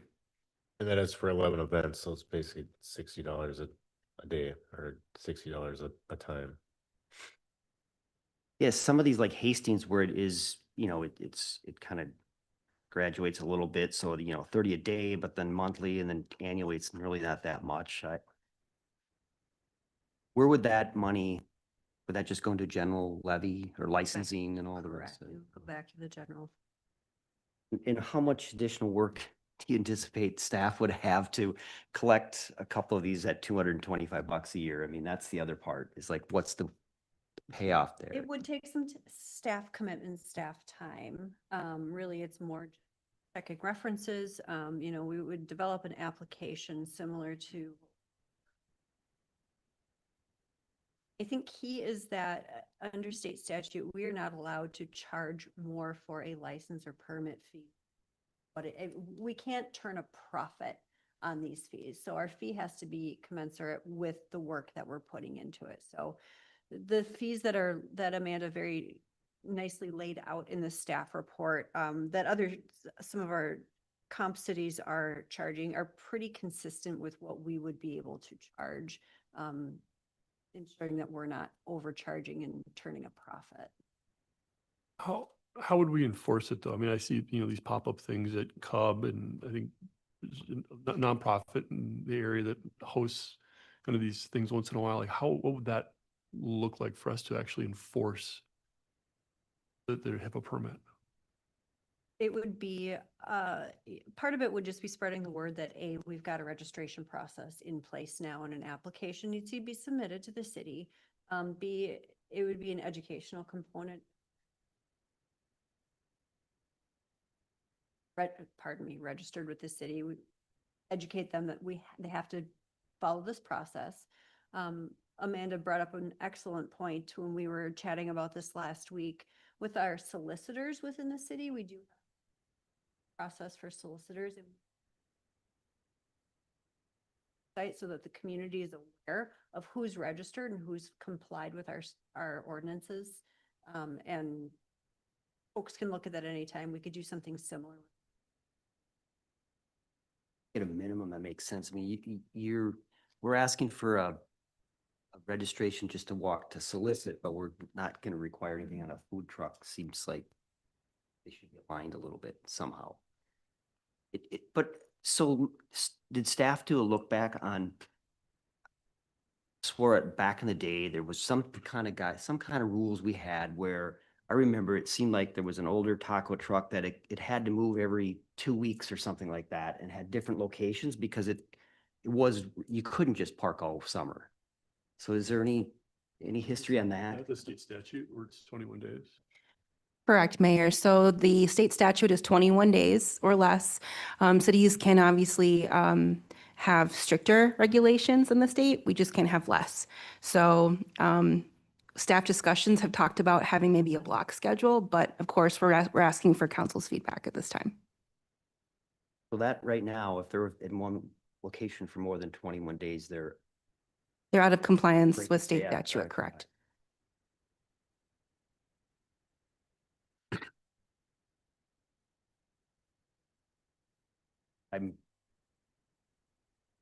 So currently, we don't really have any regulations against or with zoning and land use for food trucks. We don't currently have any regulations parking them in a public right of way. Correct. We don't really have any regulations around events, operations, time, hours, or public safety. Correct. Yes, we need to get something, I would think. I think so. I mean, that goes back to what the requirements of a brick and mortar business that's in here 12 months out of the year, paying property taxes 12 months out of the year, and what's all asked of those people. And it's just the free for all. You have a truck or a trailer and come into town. So would council like to see the city staff bring back a policy, or what do you, possibly an ordinance? What is council leaning towards? Yeah, I would think it would need to be an adopted ordinance, right? I would agree. I think an ordinance would be prudent in this situation, which would be for disposal of gray water at these trucks. I think that's a big thing that kind of gets missed on this. These food trucks are generating this gray water, and we don't want them just dumping that into storm sewer. Thank you. ground. Or the ground. So I think an ordinance would be prudent. Staff had previously drafted an ordinance that we can go back and kind of fine tune. Just looking for a little bit of direction from council. Do we want to put some parameters around how long a food truck can be in one location? I heard that we don't want to inspection requirement at the city level because there's already inspection requirements at the state level. And then, structure for fees, is that something that council would like staff to incorporate into the ordinance, or would council be more comfortable with a flat fee structure? I would be open to staff's recommendation on that. I don't have a feeling either way. In midterm options, weekly or biweekly, and with just other, from a cost perspective, I think at most I'd do like daily, 3-day, and annual, kind of like whatever that other city had done. Last question I had for council in regard to food trucks. Does council want to just regulate in terms of locations within the city? Does council only want to keep food trucks within the business districts, or is council favorable to allowing food trucks conduct business in parks? I guess I would just ask one clarifying, or just ask a clarifier on that. Food trucks in parks outside of city sanctuary events such as Arts in the Park. For example, council be comfortable with allowing food trucks at Lakeside Memorial Park on Thursday evenings from June to August or whatever, for example. Right now, we don't have a mechanism that allows trucks to operate within our parks. That could be incorporated into this ordinance. So you bring that specific park up, there 1 day a week, there's already food trucks there. You look across the parking lot, and there's 3 or 4 different restaurants that we want to support the restaurants. We want to push people into the restaurants. They're paying the taxes and again, supporting the community 12 months out of the year. So if it's that, that wouldn't be my desire to have. Well, let's just say somebody has a family event at, let's say, the park over here by the church, a family get together. Well, we'd like to hire Frost and Flame to come over there and cater our event. Then what? Is that a problem? Is that? a Well, that's not a violation? I mean, especially for me, again, just, if there's no transaction of money, they're catering it and it's Yeah. a family, I don't know. That's where you get so in the weeds Well, of yeah, this you thing, get you can't. deep into. Well, I think sometimes some families will hire food trucks to come to their graduation Graduation party, parties. right. Correct. I think, I don't think I would limit it. Let the free market decide. Not a common thing. But to the park question, I don't know if that's something we put in front of the Parks Commission to get their thoughts on. I don't know. Yeah, I definitely think the Parks Commission want to weigh in on this. Is that enough I direction? think we've got enough direction. You comfortable, Amanda, to keep moving forward? Yes, thank you, Council and Mayor. Yes, thank you for presenting. Nice job. Okay, last item here on discussion is tree replacement policy. Dave. Yeah, I believe it was the last council meeting, maybe the one before, Councilmember Erickson brought up potential of having a tree replacement policy. We do already have the tree maintenance policy that does mention in there that we do replace trees as funding and time allows, basically, but our own policy says that we don't put trees back in the right of way, so basically we haven't put any trees back because that would be against our own policy. So staff is just looking for the council. I have like 4 options listed out here. If I'll kind of run through them, and if the council has an opinion on one or the other, or just continue on with what we do. So first one would just basically be maintaining the current practice. We wouldn't replace any trees in the right of way. The tree maintenance policy is kind of for parks as well. So we do kind of follow that one. So if we cut down 5 ash trees in Summerfield, like if you see this year, we put 5 back along Everton and 206. So we're following it on that side. They're not in the right of way, but they're in public property. This just wouldn't relate or result in any residents getting any trees back. Option 2 would be a replacement program. So if we went to a resident and cut down their ash tree or oak tree or maple tree in their front yard, we would give them the option to replace that tree, but it would be on private property. So we'd mark out where the right of way was. We'd put that tree back outside of the right of way to still, adhere with our policy of no trees in the right of way, but they would get a 1-for-1 tree. Some pros and cons of that: you would get the canopy back, or you'd start building that canopy back. Also, those trees the city would be able to control where those trees went. We would be the ones planting them back, so you would know that they were outside of the right of way. Cons is just tracking that, and then the expense, obviously, of how many you were going to do per year.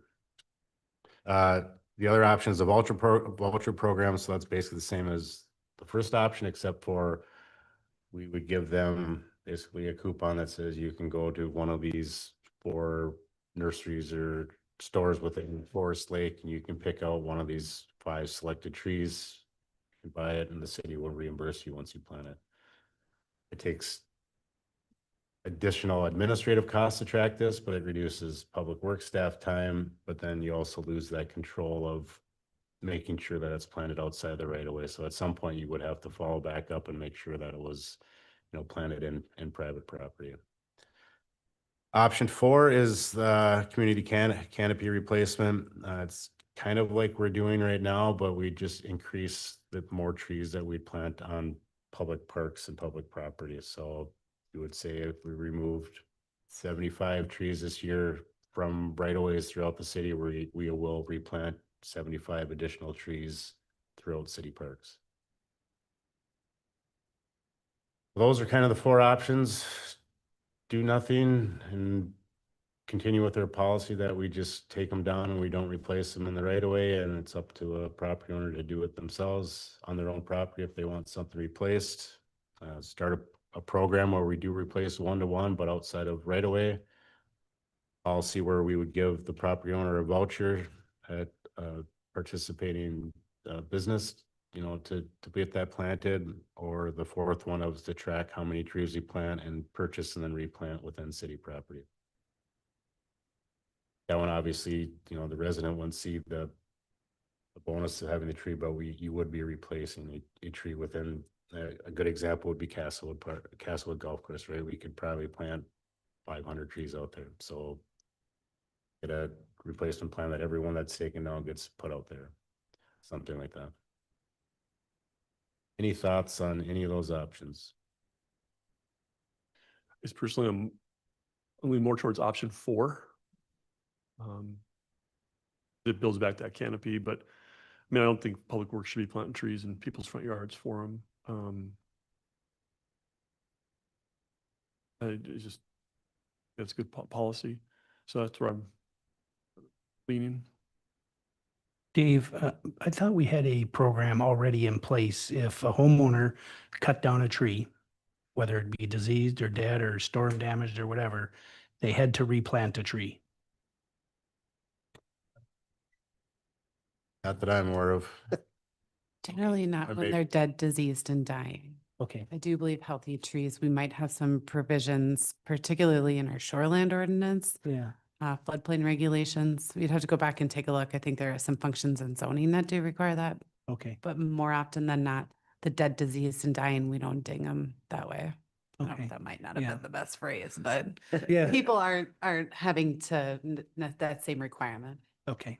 It seems just when I think back on my planning days, I thought there was something like that, but the other thing that, as we're looking at this, we're not really addressing the diseased trees in our community that I see on this. When you drive up Highway 8 or you drive through neighborhoods, you see dead, diseased trees everywhere. I mean, I can drive down Greenway and find 6 or 7 of them. I can drive down Highway 8 and I can find 15 of them.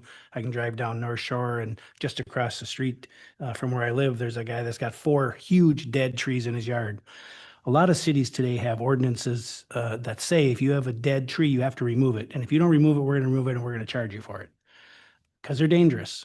They're dead, they can fall, there's a lot of things that can happen. And they are in the homeowner's property. And they are supposed to maintain that stuff. Have we looked at, or have we ever considered dealing with diseased trees in our community? Because there's a lot of them.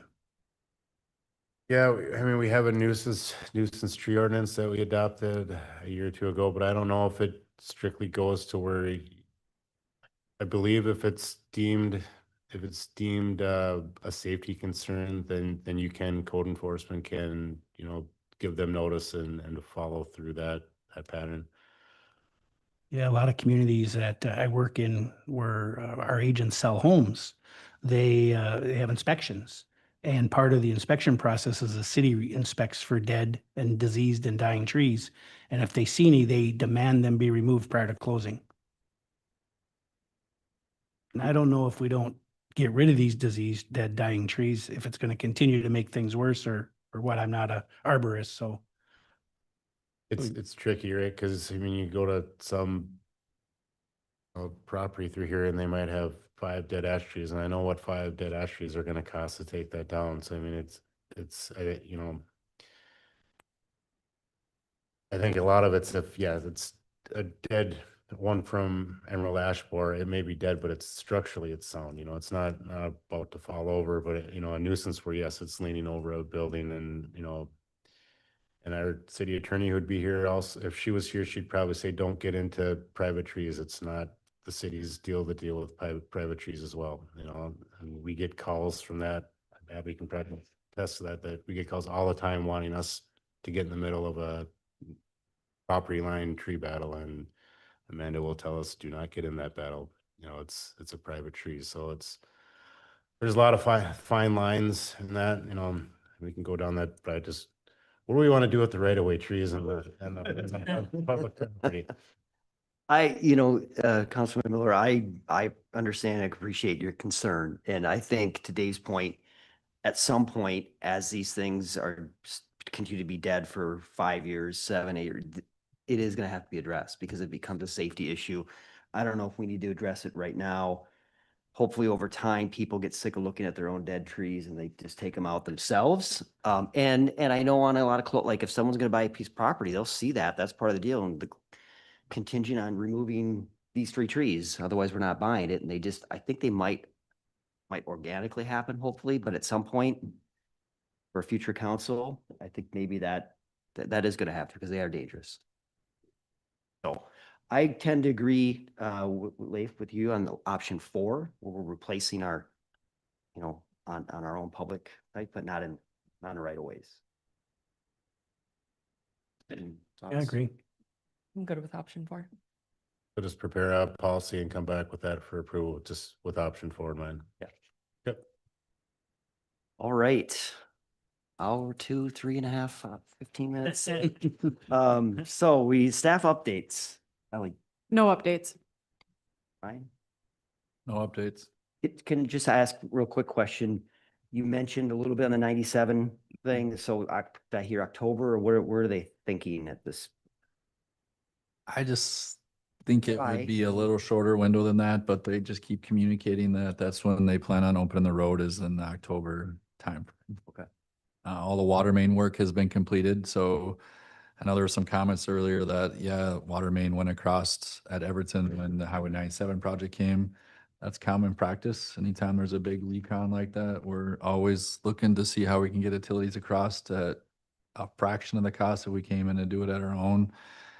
Water main was also extended across at Fondant, Floral Bay. We're looking to do it at Highway 8 project. We've done it with County State Highway 33. We got a bunch of utility work planned when the County Road State Highway 32 project comes too. So it's just, that's our opportunity to get it through there while they're taking care of all the traffic control, mobilization, everything else that's already disturbed, and we can come in and do our utilities while they're doing other utility work with storm sewer stuff. So.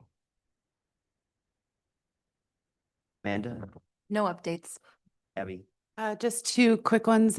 Points North Garage Condos has their groundbreaking this week. They've been starting their construction, but doing the formal groundbreaking. So we welcome them to Forest Lake, and we got 3 building permits issued for the construction already happening. And then not this Wednesday, but next Wednesday, I believe it's the 22nd, the New Tracks Senior Circulator will expand to its new route. So council may remember that we went from about 8 senior living facilities to now the new route will have, I believe it's over 12, and not just senior living facilities, but also multifamily facilities, bring people to seniors and low income, though they're not checking income or IDs, to shopping, to restaurants, and to the senior center, and bring it home. So it's expanded programming. Dave. Just one update, Kyle, as well as probably other city staff have getting questions about Arts in the Park. Tomorrow's supposed to be the same weather as today, so that the Arts in the Park will be on unless something drastic changes, then Facebook posts will go out, but otherwise Arts in the Park will be on tomorrow night. Steve Newman. No updates. Jolene. A couple quick updates. Tomorrow marks the start of candidate filing season for the city of Forest Lake. So on our ballot this election cycle will be the mayoral seat and 2 council member seats at large. Filing goes through 5 p.m. on July 28th with a withdrawal period through 5 p.m. on July 30th. So folks who are interested in serving the community can come to City Hall starting tomorrow at 8 a.m. and file their affidavits of candidacy. Additionally, with Heat Dome kind of over us right now, we have let folks know that the city center is a safe space where they can come and cool off if they don't have access to cooling in their own homes. So community room will be open and available all day tomorrow. We have some meetings scheduled there later on this week, but the lobby is always available here. Additionally, the Washington County Service Center, the Hardwood Creek Library is a designated cooling location for our city here, so folks can gather there as well. And then we're a couple weeks out now, but we haven't had a meeting since the 4th. I just want to publicly thank all of our public works crews, our PD staff, and our fire staff for all the work that they did supporting the Legion over the 4th of July. The work that our city staff puts in is really tremendous, and I know the Legion is really appreciative.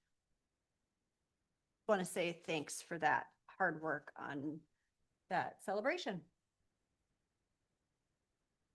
Miller. I would echo what Jolene just said and appreciate everything that you guys have all done and no other updates. Same thing, just appreciating staff for all they do for the 4th of July, as it's such a big holiday in our city, and I think not only do we appreciate it, but everyone who comes and visits Forest Lake too. Yeah, I would echo those sentiments. It was a fantastic week and really appreciate all the effort that goes into it. Other updates? Same thing. Thank you very much for all our community support, our community, all our public works, our fire department, our police department, our long hours and all the time and effort that goes into make it a wonderful event. Thank you. It's for sure, and the Legion, the relationship we have with the Legion and how that everyone pulls together and puts on a great community event is awesome. So thank you everyone for your time tonight. It was a long one. We got a lot done. Appreciate the staff's efforts and council. And with that, I'll entertain a motion to